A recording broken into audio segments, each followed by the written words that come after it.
तो hello future doctor, कैसे हैं आप सब लोग। सभी का न्यू लाइट प्रयास के इस चैनल पे सभी का वेलकम टू ऑल।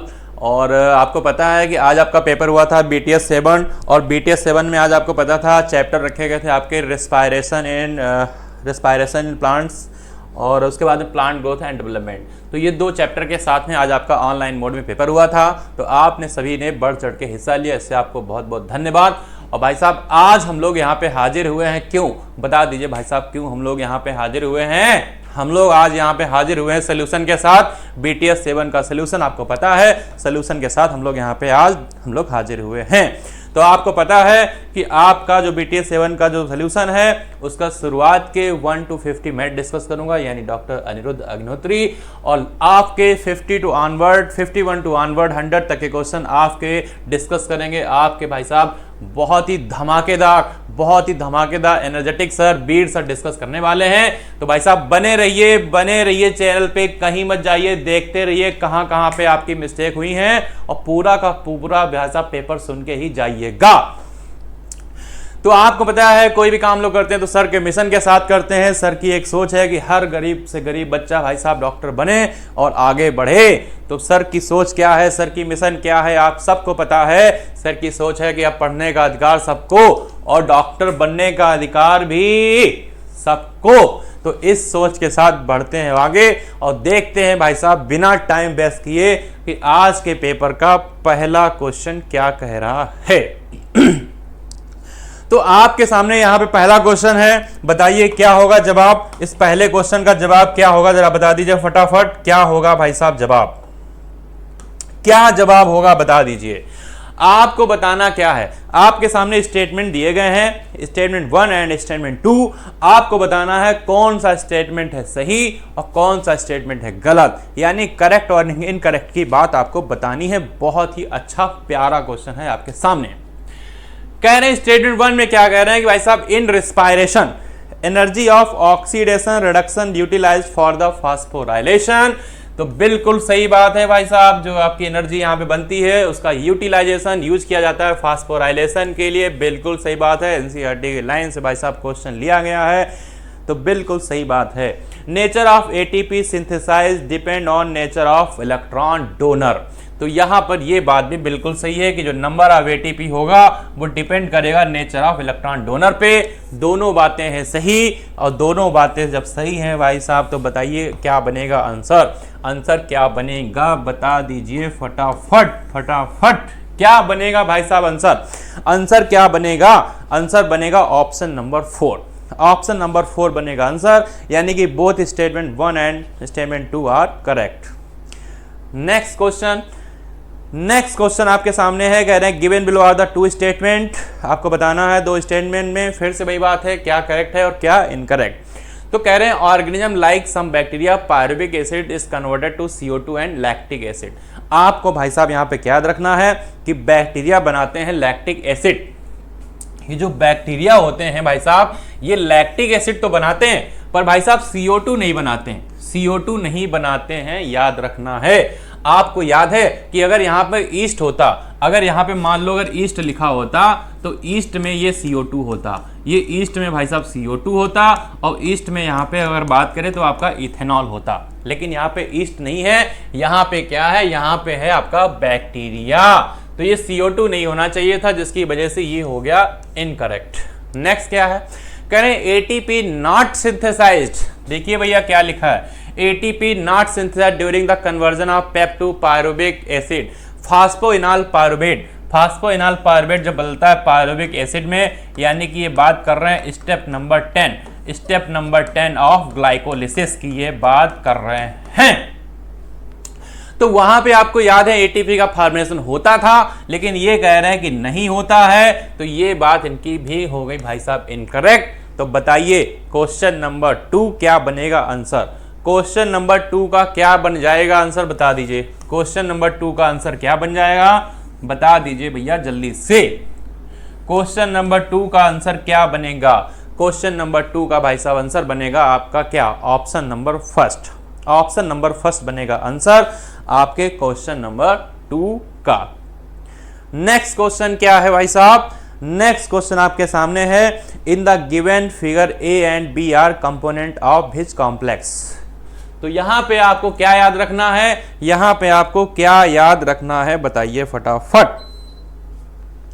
आपके सामने फिगर जो दिया गया है ये क्या है, ये डायग्रामेटिक रिप्रेजेंटेशन है of ATP synthesis in mitochondria, यानी कि एटीपी की सिंथेसिस दिखाई गई है। याद रखिए यहाँ पे क्या दिखाया गया है, यहाँ पे एटीपी सिंथेसिस दिखाया गया है, एटीपी सिंथेसिस दिखाया गया है इन माइटोकॉन्ड्रिया, इन माइटोकॉन्ड्रिया में दिखाया गया। तो आपको यहाँ पे क्या दिख रहा है, आपको ये दिख रहा है कि यहाँ पे ए और बी क्या है। तो ए जो होता है इसको हम लोग बोलते हैं एफ नॉट, ए जो होता है इसको हम लोग क्या बोलते हैं, इसको हम लोग बोलते हैं एफ नॉट। और जो आपका बी होता है इसको हम लोग बोलते हैं क्या, इसको हम लोग बोलते हैं एफ वन। एफ नॉट और एफ वन यहाँ पे ये दो कंपोनेंट होते हैं आपके एटीपी सिंथेस, और एटीपी सिंथेस का मतलब है कॉम्प्लेक्स 5।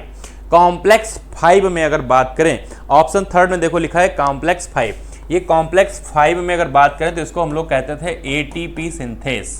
क्या कहते हैं इसको, एटीपी सिंथेस। तो यहाँ पे ये एटीपी सिंथेस कॉम्प्लेक्स 5 की बात करी जा रही है। 2 कंपोनेंट होते हैं F not F one.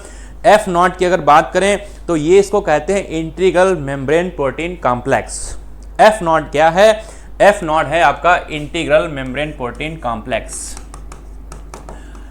Integral membrane protein complex कहते हैं, याद रखिए। और F1 जो होता है इसको हम लोग क्या कहते थे, इसको हम लोग कहते हैं पेरिफेरल, इसको हम लोग कहते हैं पेरिफेरल मेम्ब्रेन प्रोटीन कॉम्प्लेक्स। और इसे एक नाम से और भी जानते हैं कि यही आपकी क्या है, साइट है of ATP synthesis. ATP synthesis की भाई साहब ये है साइट।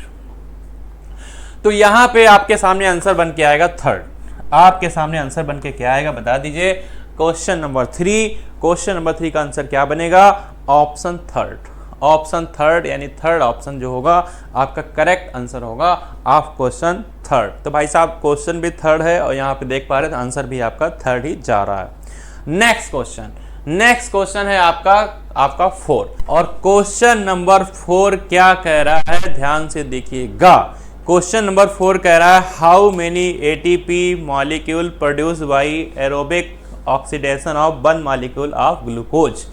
तो यहाँ पे अगर बात करें तो कह रहे हैं कि आपके ग्लूकोज में अगर एरोबिक जो ऑक्सीडेशन होता है इसमें कितने आपके एटीपी बनते हैं। तो यहाँ पे अगर बात करें तो आपको पता है ग्लाइकोलिसिस में आपके बनते थे 8। ग्लाइकोलिसिस में अगर जब हम लोग पढ़ रहे थे तो भाई साहब ग्लाइकोलिसिस में कितने बनते थे आपके 8 एटीपी।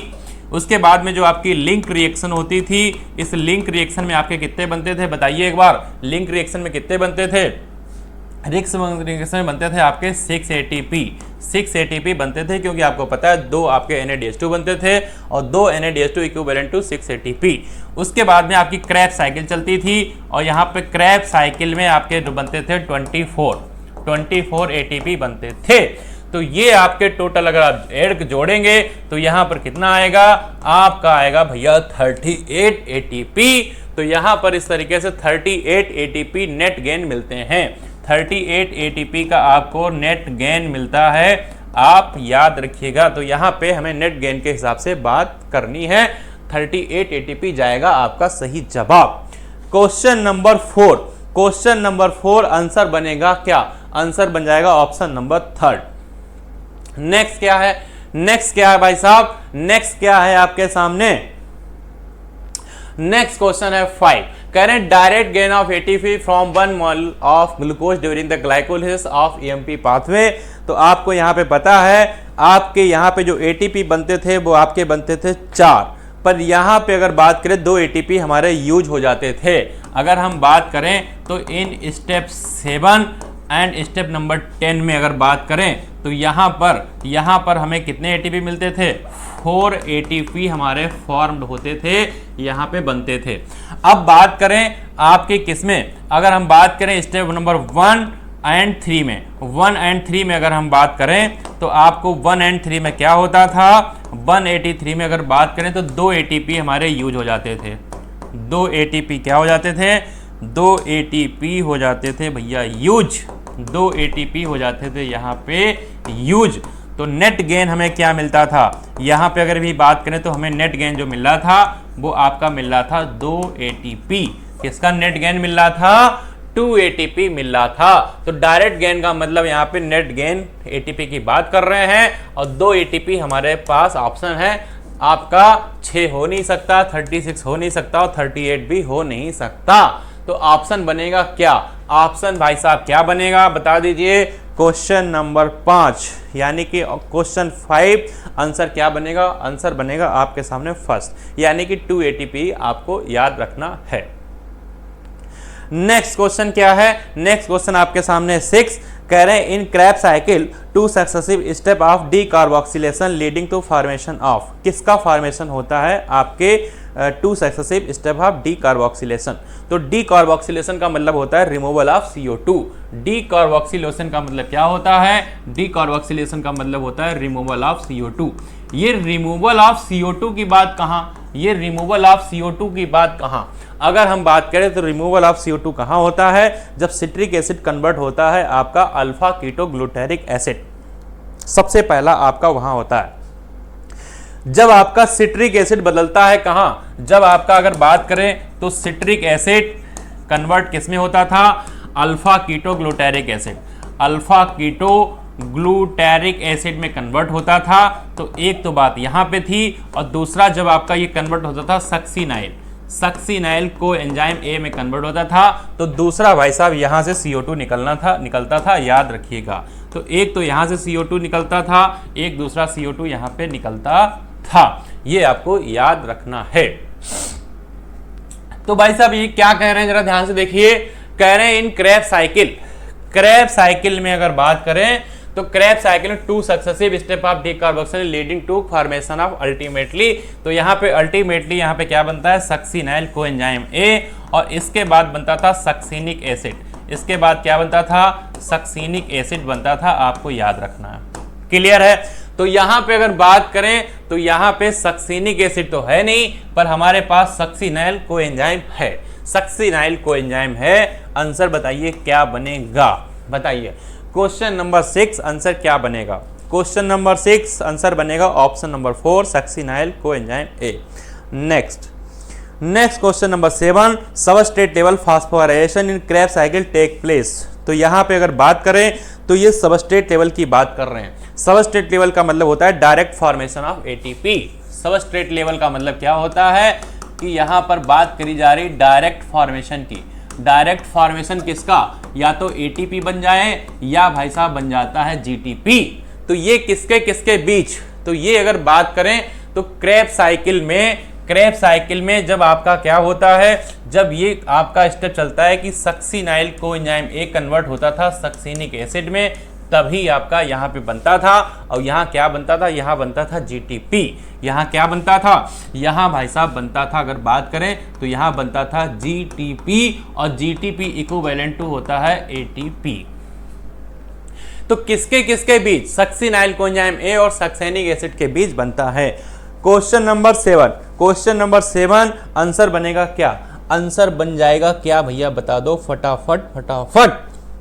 क्वेश्चन नंबर 7 आंसर बनेगा भैया आपके सामने ऑप्शन नंबर 3। नेक्स्ट क्या है? नेक्स्ट क्वेश्चन आपके सामने 8 RQ का मतलब रेस्पिरेटरी क्वाड्रेंट होता है। रेस्पिरेटरी क्वाड्रेंट का मतलब होता है कि CO2 evolved upon O2 consumed. CO2 evolved, जो CO2 इवॉल्व्ड हुई है, ये CO2 इवॉल्व्ड हुई है, इसको डिवाइड कर दीजिए O2 कंज्यूम्ड से। O2 कंज्यूम्ड से डिवाइड कर दीजिए, क्या निकल के आएगा? निकल के आएगा RQ, रेस्पिरेटरी क्वाड्रेंट निकल के आएगा। तो यहाँ पे अगर ध्यान से हम देखें तो जो CO2 है वो कितनी है? CO2 है आपके सामने 102।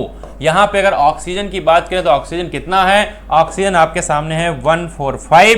दोनों को भैया डिवाइड करेंगे तो ये आ जाएगा 0.7। कितना आएगा? 0.7। तो अगर बात करें यहाँ पर RQ क्या होगा? RQ की वैल्यू क्या होगी? RQ की वैल्यू अगर बात करें तो लेस देन 1 है, और कितनी है? 0.7 में है। सही ऑप्शन बताइए क्या होगा? क्वेश्चन नंबर 8 ऑप्शन नंबर 2 बनेगा सही जवाब।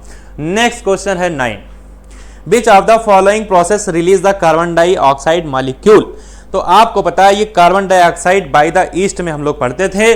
ईस्ट में हम लोग क्या पढ़ते थे, याद करिए, ईस्ट में हम लोग पढ़ते थे ये कि यहाँ पे बनता था ETOH और यहाँ पे बनता था CO2।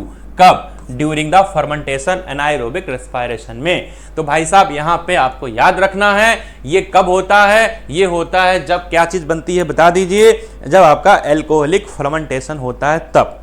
तो 9 में बताइए कहाँ पे लिखा है एल्कोहलिक फर्मेंटेशन, ये एल्कोहलिक फर्मेंटेशन आपका यहाँ लिखा है और ये किसके द्वारा हो जाए, ईस्ट के द्वारा, तब ये सभी चीजें हमें मिलेंगी, याद रखना है। तो क्वेश्चन नंबर 9 आंसर बनेगा 3rd। नेक्स्ट क्वेश्चन है आपके सामने 10। How much NaDH plus H+ will be produced during the production of molecule acetyl from 2 molecule of pyruvic acid। तो यहाँ पे अगर बात करें तो NaDH2 जो बनते थे वो आपके 2 बनते थे।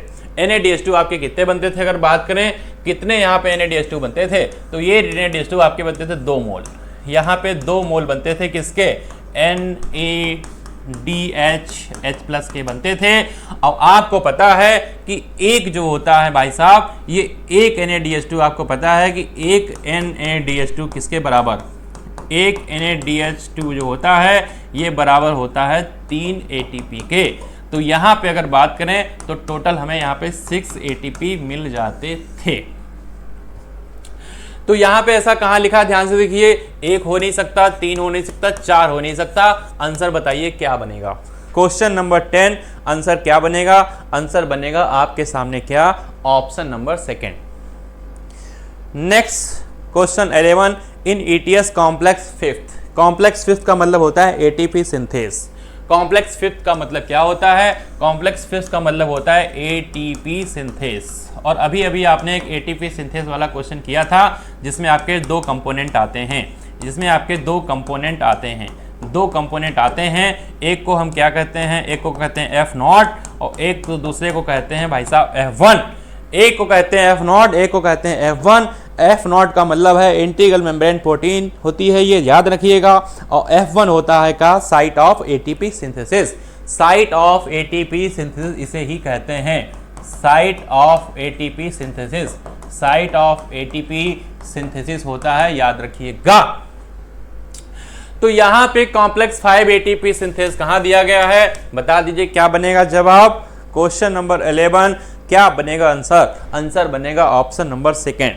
नेक्स्ट क्वेश्चन है भाई साहब 12। नेक्स्ट क्वेश्चन आपके सामने है 12 में क्या बनेगा, कह रहे हैं UV quinol is oxidised with the transfer of electrons to cytochrome C via cytochrome BC1 complex. तो यहाँ पे अगर बात करें तो ये आपका कॉम्प्लेक्स जो BC1 है इसको हम लोग कहते हैं कॉम्प्लेक्स 3rd। इसको हम लोग क्या कहते हैं, इसको हम लोग कहते हैं, अगर बात करें तो इसको हम लोग कहते हैं कॉम्प्लेक्स 3rd। ये बात बिल्कुल सही है। Cytochrome C oxidized complex contain cytochrome A and A3 and 2 copper centre, ये बात भी सही है। क्वेश्चन नंबर 12 में जब दोनों बातें हैं सही तो बताइए क्या बनेगा जवाब। क्वेश्चन नंबर 12 की लाइन बिल्कुल NCERT as it is match हो रही है, क्या बनेगा जवाब भैया बता दीजिए, क्या बनेगा जवाब, क्या बनेगा आंसर, करेक्ट आंसर क्या बनेगा। क्वेश्चन नंबर 12 करेक्ट आंसर बनेगा option 4। Next question 13 which of the following is not involve in glycolysis. तो ग्लाइकोलिसिस में अगर बात करें तो सबस्ट्रेट लेवल फास्फोराइलेशन यानी आपका डायरेक्ट ATP फॉर्मेशन होता है। फिर कह रहे हैं ATP फॉर्म होता है, ATP यूज भी होता है। आपको पता है ATP यूज कहाँ होता है, स्टेप नंबर 1 और 3 में। फिर कह रहे हैं इंड प्रोडक्ट अगर बात करें तो यहाँ पे CO2 और H2O दिए हैं जो कि नहीं होते हैं। इंड प्रोडक्ट इनका होता है पायरुविक एसिड। इंड प्रोडक्ट इनका क्या होता है, पायरुविक एसिड। और ये पायरुविक एसिड कितना कार्बन कंपाउंड होता है, 3C कार्बन कंपाउंड होता है और इसके 2 मॉलिक्यूल हमें मिलते हैं, याद रखिएगा 2 मॉलिक्यूल हमें यहाँ पे मिलते हैं। तो यहाँ पे क्या ऐसा है जो इनकरेक्ट है, क्या ऐसा यहाँ पे ऐसा इनकरेक्ट बताइए क्या है, क्या बनेगा जवाब बताइए। क्वेश्चन नंबर 13 क्या बनेगा आंसर, आंसर बनेगा ऑप्शन नंबर 2। नेक्स्ट क्वेश्चन आपके सामने 14 करें आउट ऑफ 38 ATP में बात करें तो यहाँ पे एरोबिक रेस्पिरेशन में अगर बात करते हैं ग्लूकोज की तो net ATP production directly indirectly glycolysis कितना होगा, तो आपको पता है ये होता है 8। डायरेक्ट में अगर बात करें तो यहाँ पे अगर बात करें तो यहाँ पे डायरेक्ट में कितने बनते थे, डायरेक्ट में बनते थे यहाँ पे 2 ATP, ठीक है। और यहाँ पे इनडायरेक्ट बनते थे आपके 6 ATP। टोटल अगर बात करें तो आपके कितने हो जाएंगे 8 ATP। 8 ATP यहाँ पे होंगे, यानी ए में आपके कितने हो गए 8 ATP। ए में कितने हो गए आपके 8 ATP। फिर कह रहे हैं pyruvate to acetyl coenzyme A formation, यहाँ पे बनते हैं आपको पता है आपके बनते हैं 2NADH H+, और ये कन्वर्ट हो जाते हैं, एक 3 ATP के बराबर होता है तो ये कन्वर्ट हो जाते हैं 6 ATP में। फिर बात आती है क्रैब साइकिल की, तो क्रैब साइकिल में आपको मैंने बताया था कि यहाँ पर 24 ATP बनते हैं। तो भाई साहब 8, 6 और 24 यानी कि 8, 6, 24, जवाब क्या बनेगा बता दीजिए, बताइए आंसर क्या बनेगा। Question number 14, question number 14 answer क्या बनेगा, आंसर बनेगा आपके सामने second option is the correct answer of question number 14। Next question 15। तो 15 क्वेश्चन आपके सामने है, बहुत ही जबरदस्त क्वेश्चन आपके सामने है। क्या लिखा है ध्यान से पढ़िए। कह रहे हैं which of the following compound inter in the glycolytic pathway. आपको पता है कि यहाँ पे कौन सा कंपाउंड ऐसा है जो इंटर कर सकता है। तो यहाँ पे अगर बात करें तो कंपाउंड जो इंटर करता है उसका नाम होता है, अगर बात करें ग्लूकोज और फ्रक्टोज। ये ग्लूकोज और फ्रक्टोज ही इंटर कर सकता है, ये ग्लूकोज और फ्रक्टोज ही इंटर कर सकता है, आपको याद रखना है। तो ग्लूकोज फ्रक्टोज जब करेगा तो यानी यहाँ पे ऑप्शन जाएगा 4। और ग्लूकोज फ्रक्टोज कैसे बनता है आपको पता है, आपका होता है एंजाइम सुक्रोज, सुक्रोज को ब्रेक डाउन कराता है इनवर्टेज एंजाइम। ये इनवर्टेज एंजाइम सुक्रोज को करेगा ब्रेक डाउन और बनाएगा ग्लूकोज और फ्रक्टोज, और ये इंटर करता है कहाँ, ये इंटर करता है आपके ग्लाइकोलिटिक पाथवे में। तो आंसर क्या बनेगा, क्वेश्चन नंबर 15 आंसर बनेगा आपका 4। नेक्स्ट क्या है, नेक्स्ट क्वेश्चन है आपके सामने 16 में देखिए। कह रहे हैं electrons from the NADH produce in the mitochondrial matrix during citric acid cycle are oxidized by. तो ये ऑक्सीडाइज होते थे कॉम्प्लेक्स बंध से, कॉम्प्लेक्स बंध से ये ऑक्सीडाइज होते थे, ये ऑक्सीडाइज होते थे भाई साहब कॉम्प्लेक्स बंध से। और कॉम्प्लेक्स बंध को हम लोग कहते थे NADH डिहाइड्रोजिनेज। क्या कहते थे इसको, हम लोग कहते थे NADH डिहाइड्रोजिनेज। आंसर क्या बनेगा, क्वेश्चन नंबर 16 आंसर होगा first. Next question 17, cytochrome C is found between. तो ये अगर बात करें तो साइटोक्रोम सी क्या है, स्मॉल प्रोटीन होते हैं जो अटैच होते हैं to the outer surface of inner membrane, और ये पाए जाते हैं कॉम्प्लेक्स थर्ड और फोर्थ के बीच। कॉम्प्लेक्स थर्ड और फोर्थ के बीच में पाए जाते हैं, आपको याद रखना है थर्ड और फोर्थ के बीच में पाए जाते हैं। तो आपने अगर ये ETS बुक में पढ़ा होगा तो आपको याद होगा कि साइटोक्रोम सी अगर बात करें तो किसके किसके बीच होते हैं, ये होते हैं आपके कॉम्प्लेक्स थर्ड और कॉम्प्लेक्स फोर्थ के बीच। तो क्वेश्चन नंबर 17 आंसर बनेगा थर्ड। नेक्स्ट क्वेश्चन है 18, given below are the two statement. दो स्टेटमेंट की यहाँ बात करी गई है, वन इज लेबल्ड असर्शन और दूसरा है आपका रीजन। बताइए कौन सा होगा करेक्ट, कौन सा होगा इनकरेक्ट। कह रहे हैं respiratory pathway is considered as the amphibolic pathway, और एम्फीवोलिक पाथवे वो होता है जहाँ पे प्रोसेस दोनों होती हैं, वेयर बोथ प्रोसेस अकर, जहाँ पे आपकी क्या होती है केटावोलिक और एनावोलिक दोनों ही प्रोसेस होती हैं। एम्फीवोलिक पाथवे का मतलब ये होता है कि जहाँ पे आपकी केटावोलिक प्रोसेस भी हो और आपकी एनावोलिक भी हो, आपकी एनावोलिक प्रोसेस दोनों होती हैं। आपको याद रखना इसको कहते हैं एम्फीवोलिक पाथवे, यानी इनके पास में दोनों चीज़ें होती हैं, दोनों बातें सही हैं और दोनों ही बातें एक दूसरे को अगर बात करें एक्सप्लेन भी करती नज़र आ रही हैं। आंसर क्या बनेगा आप बताइए। क्वेश्चन नंबर 18 आंसर बनेगा ऑप्शन 4। नेक्स्ट क्वेश्चन है 19, कह रहे हैं which is the connecting link between the glycolysis and Krebs cycle. तो याद करिए कि जब आपके ग्लाइकोलिसिस बना था पायरुवेट, ये पायरुवेट कन्वर्ट होता है एसिटाइल कोएंजाइम ए में।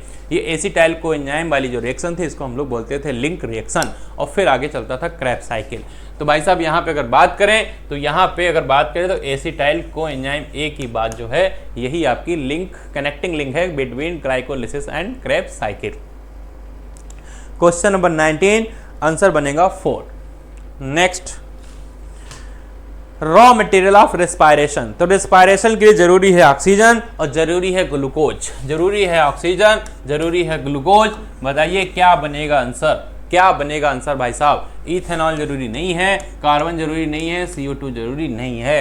क्या बनेगा यहाँ पे आपका आंसर बनेगा सेकेंड। क्वेश्चन नंबर आपका 20 आंसर बन जाएगा सेकेंड। नेक्स्ट क्वेश्चन है आपका 21, starting from the sucrose up to the production of glucose 6 phosphate which enzyme are involve. तो आपको यहाँ पे क्या याद रखना है, ध्यान से देखिए, आपको यहाँ पे ये याद रखना है कि जो हमारे पास स्टार्टिंग मटेरियल सुक्रोज है, इस सुक्रोज को बदलना है किसमें, इसको बदलना है भाई साहब ग्लूकोज को ग्लूकोज में, और किस में बदलना है इसे, फ्रक्टोज में, ग्लूकोज में, और इसे बदलना है फ्रक्टोज में। यहाँ पर जो एंजाइम लगता है इस एंजाइम को हम कहते हैं इन्वर्टेज। यहाँ पे जो एंजाइम लगता है इसको हम लोग क्या बोलते हैं, इन्वर्टेज, याद रखिएगा। उसके बाद में अगर बात करें तो ये आपका जो ग्लूकोज होता है ये कन्वर्ट होता है ग्लूकोज 6 फास्फेट में, ग्लूकोज 6 फास्फेट में, और यहाँ पर जो एंजाइम लगता है वो लगता है हेक्सोकाइनेज। कौन सा एंजाइम लगता है, हेक्सोकाइनेज। अब पढ़िए हमारा क्वेश्चन क्या है, कह रहे हैं स्टार्ट करिए सुक्रोज से और कहाँ तक जाना है, ग्लूकोज 6 फास्फेट, यानी यहाँ तक जाना है हमें। तो कह रहे हैं विच एंजाइम कितने इन्वॉल्व यूज हुए, तो एक तो आपके सामने एंजाइम यूज हो रहा है आपका इन्वर्टेज, दूसरा यूज हो रहा है हेक्सोकाइनेज। एक यूज हो रहा है आपके सामने इन्वर्टेज, दूसरा यूज हो रहा है हेक्सोकाइनेज। तो भाई साहब ये दो एंजाइम लगेंगे, ए और बी बनेगा सही जवाब। यानी कि जवाब क्या बनेगा बताइए भैया, क्वेश्चन नंबर 21 आंसर बनेगा फर्स्ट, यानी ए और बी। नेक्स्ट क्या है, नेक्स्ट भाई साहब क्या है, नेक्स्ट क्या है, नेक्स्ट क्वेश्चन है 22, the process by which partial oxidation of glucose occur. तो आपको पता है कि पार्शियल ऑक्सीडेशन जो होता है वो आपका होता है ग्लाइकोलिसिस में। ये कहाँ होता है, ये होता है भाई साहब ग्लाइकोलिसिस में, याद रखिएगा, और बनता है पायरुविक एसिड। क्या बनता है, पायरुविक एसिड बनता है। क्या बनेगा आंसर, आंसर बनेगा क्या, क्वेश्चन नंबर 22 आंसर बनेगा 4।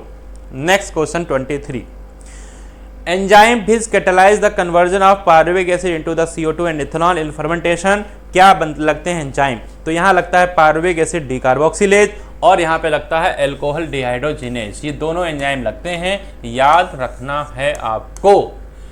तो ये सब कहाँ होता है, CO2 और इथेनॉल की बात आपकी ईस्ट में आती है। जब अल्कोहल फर्मेंटेशन होता है किससे, बाय द ईस्ट, तो ये ईस्ट आपके क्या बनाते हैं, ये बनाते हैं ETOH, और ये बनाते हैं आपके CO2।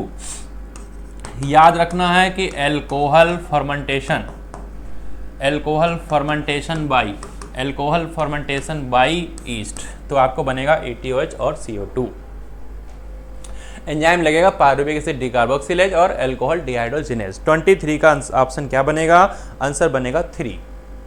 नेक्स्ट क्वेश्चन है 24, सबस्ट्रेट लेवल फास्फोराइलेशन यानी कि डायरेक्ट फॉर्मेशन ऑफ ATP की बात करी जा रही है, occurs in glycolysis where there is conversion of. तो याद करिए स्टेप नंबर 7 और 8 को, जहां पे 1,3 बिस फास्फोग्लिसरिक एसिड कन्वर्ट होता था 3 फास्फोग्लिसरिक एसिड में, यानी कि 1,3 फास्फोग्लिसरिक एसिड, 1,3 फास्फोग्लिसरिक एसिड आपका कन्वर्ट होता था 3 फास्फोग्लिसरिक एसिड में, और यहाँ पे इसको कहते थे स्टेप नंबर 7, और फिर आपका कन्वर्ट होता था फास्फोइनॉल पायरुवेट, कन्वर्ट होता था आपका पायरुविक एसिड में। तो आपका अगर बात करें तो आपको यहाँ पे याद रखना है क्या, स्टेप नंबर 7, और आपको याद क्या रखना है, आपको याद रखना है स्टेप नंबर 10। 7 और 10 की यहाँ बात करी गई है। यहाँ पर आपका क्या होता था, सबस्ट्रेट लेवल फॉर्मेशन होता है, यानी कि यहाँ पर होता है डायरेक्ट फॉर्मेशन, डायरेक्ट फॉर्मेशन होता है किसका, ATP का डायरेक्ट फॉर्मेशन होता है। तो बताइए आंसर क्या बनेगा, आंसर क्या बनेगा, क्या बनेगा आंसर आपके क्वेश्चन 24 का। 24 का आंसर बनेगा ऑप्शन नंबर 2। नेक्स्ट क्वेश्चन है आपका 25, कह रहे हैं at how many places in the Krebs cycle NAD plus reduced to NADH plus FAD plus reduced to FADH2 respectively। तो अगर हम बात करें तो आपके ये NADH2 की बात 3 जगह भाई साहब आती थी। पहली आती थी कहाँ, जब आपका सिट्रिक एसिड कन्वर्ट होता था, कब, सिट्रिक एसिड जब आपका कन्वर्ट होता था अल्फा कीटोग्लूटेरिक एसिड में। फिर उसके बाद में अल्फा कीटोग्लूटेरिक एसिड आपका कन्वर्ट होता था सक्सिनाइल कोएंजाइम ए में, और फिर फाइनली अगर बात करें तो यहाँ पे मैलिक एसिड कन्वर्ट होता था ऑक्जेलोएस्टिक एसिड में। तो यानी कि 3 जगह यहाँ पे होती हैं, याद रखिएगा। पहली क्या है, पहली प्रोसेस क्या है कि जब आपका सिट्रिक एसिड कन्वर्ट होता था किसमें, अल्फा कीटोग्लूटेरिक एसिड में, अल्फा कीटोग्लूटेरिक एसिड में। दूसरा क्या था, दूसरा भाई साहब प्रोसेस क्या थी, दूसरी प्रोसेस ये थी कि जब अल्फा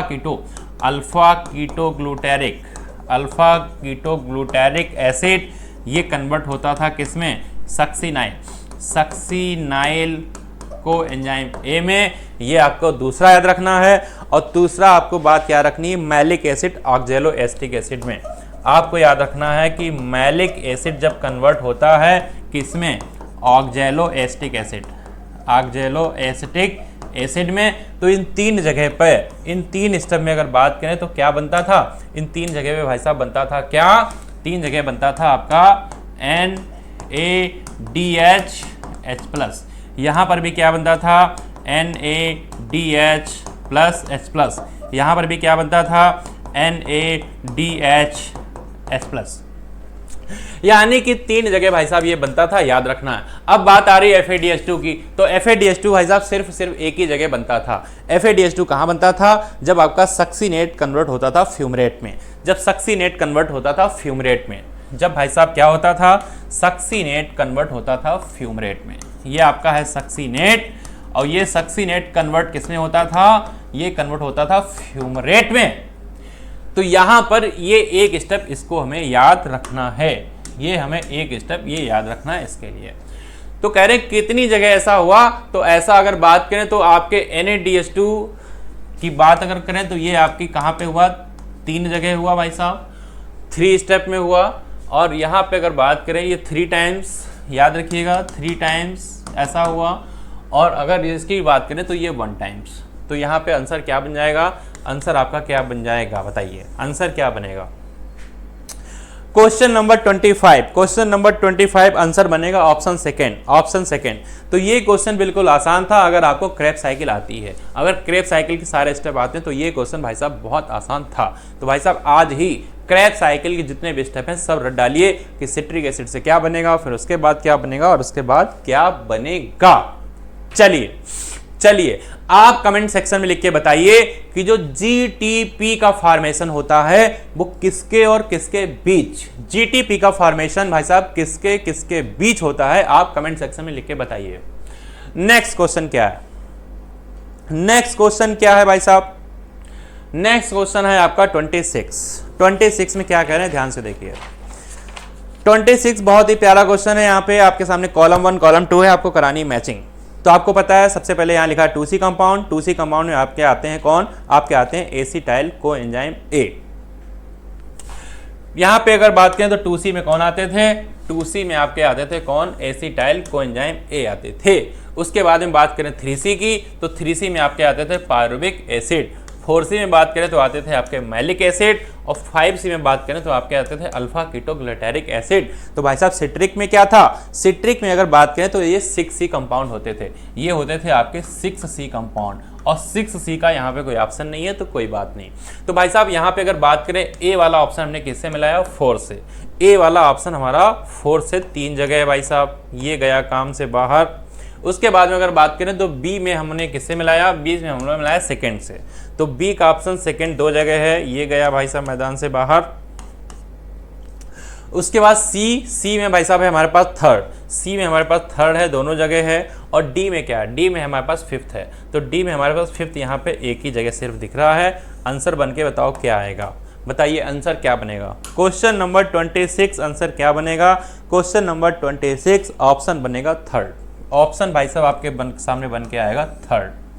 क्वेश्चन नंबर 26 ऑप्शन बनेगा थर्ड। तो option number third is the correct answer of question number 26। Next question है 27। Number of CO2 in molecule evolve in glycolysis. तो आपको पता है कि यहाँ पे अगर बात करें तो आपका कोई भी CO2 मॉलिक्यूल नहीं यूज होता है। तो भाई साहब कोई नहीं यूज होता है तो हम आंसर क्या लगा देंगे, आंसर लगा देंगे 0। आंसर लगा देंगे क्या 27 में 0, यानी ऑप्शन 4 बनेगा correct option. Next question 28। Sucrose is converted to glucose and fructose. और अभी अभी बताया था कि आपका जो सुक्रोज होता है ये जब कन्वर्ट होगा ग्लूकोज में या फ्रक्टोज में तो एक एंजाइम लगेगा। एंजाइम का भाई साहब नाम क्या होता है, इस एंजाइम का नाम होता है इन्वर्टेज। क्या नाम होता है, इन्वर्टेज। तो इन्वर्टेज जाएगा सही जवाब, इन्वर्टेज जाएगा सही जवाब। 28 में आंसर क्या बन जाएगा, ऑप्शन नंबर 1। नेक्स्ट क्वेश्चन क्या है, नेक्स्ट क्वेश्चन है आपके सामने 29। Which of this statement is incorrect. तो क्या है इनकरेक्ट भाई साहब, देख पहला पढ़िए कह रहे हैं enzyme of TCA cycle are present in mitochondrial matrix, बिल्कुल सही बात है। कह रहे हैं TCA cycle occurs in mitochondrial matrix, बिल्कुल सही बात है। टीसीए साइकिल मतलब क्रेब्स साइकिल की बात कर रहे हैं। ग्लाइकोलिसिस अकर इन साइटोप्लाज्म, बिल्कुल सही बात है। कह रहे हैं oxidative phosphorylation take place in outer membrane, नहीं भैया आउटर मेम्ब्रेन में नहीं होता है, ये होता है इनर मेम्ब्रेन में, ये होता है इनर मेम्ब्रेन में, याद रखिएगा। तो यही बात यहाँ पे भाई साहब है इनकरेक्ट, और हमें पता करना था इनकरेक्ट। इनकरेक्ट का भाई हो गया इनकरेक्ट। आंसर क्या बनेगा आप बताइए, क्या बनेगा आंसर? क्वेश्चन नंबर 29 आंसर क्या बनेगा? आंसर बनेगा ऑप्शन नंबर 4। नेक्स्ट क्वेश्चन है 30।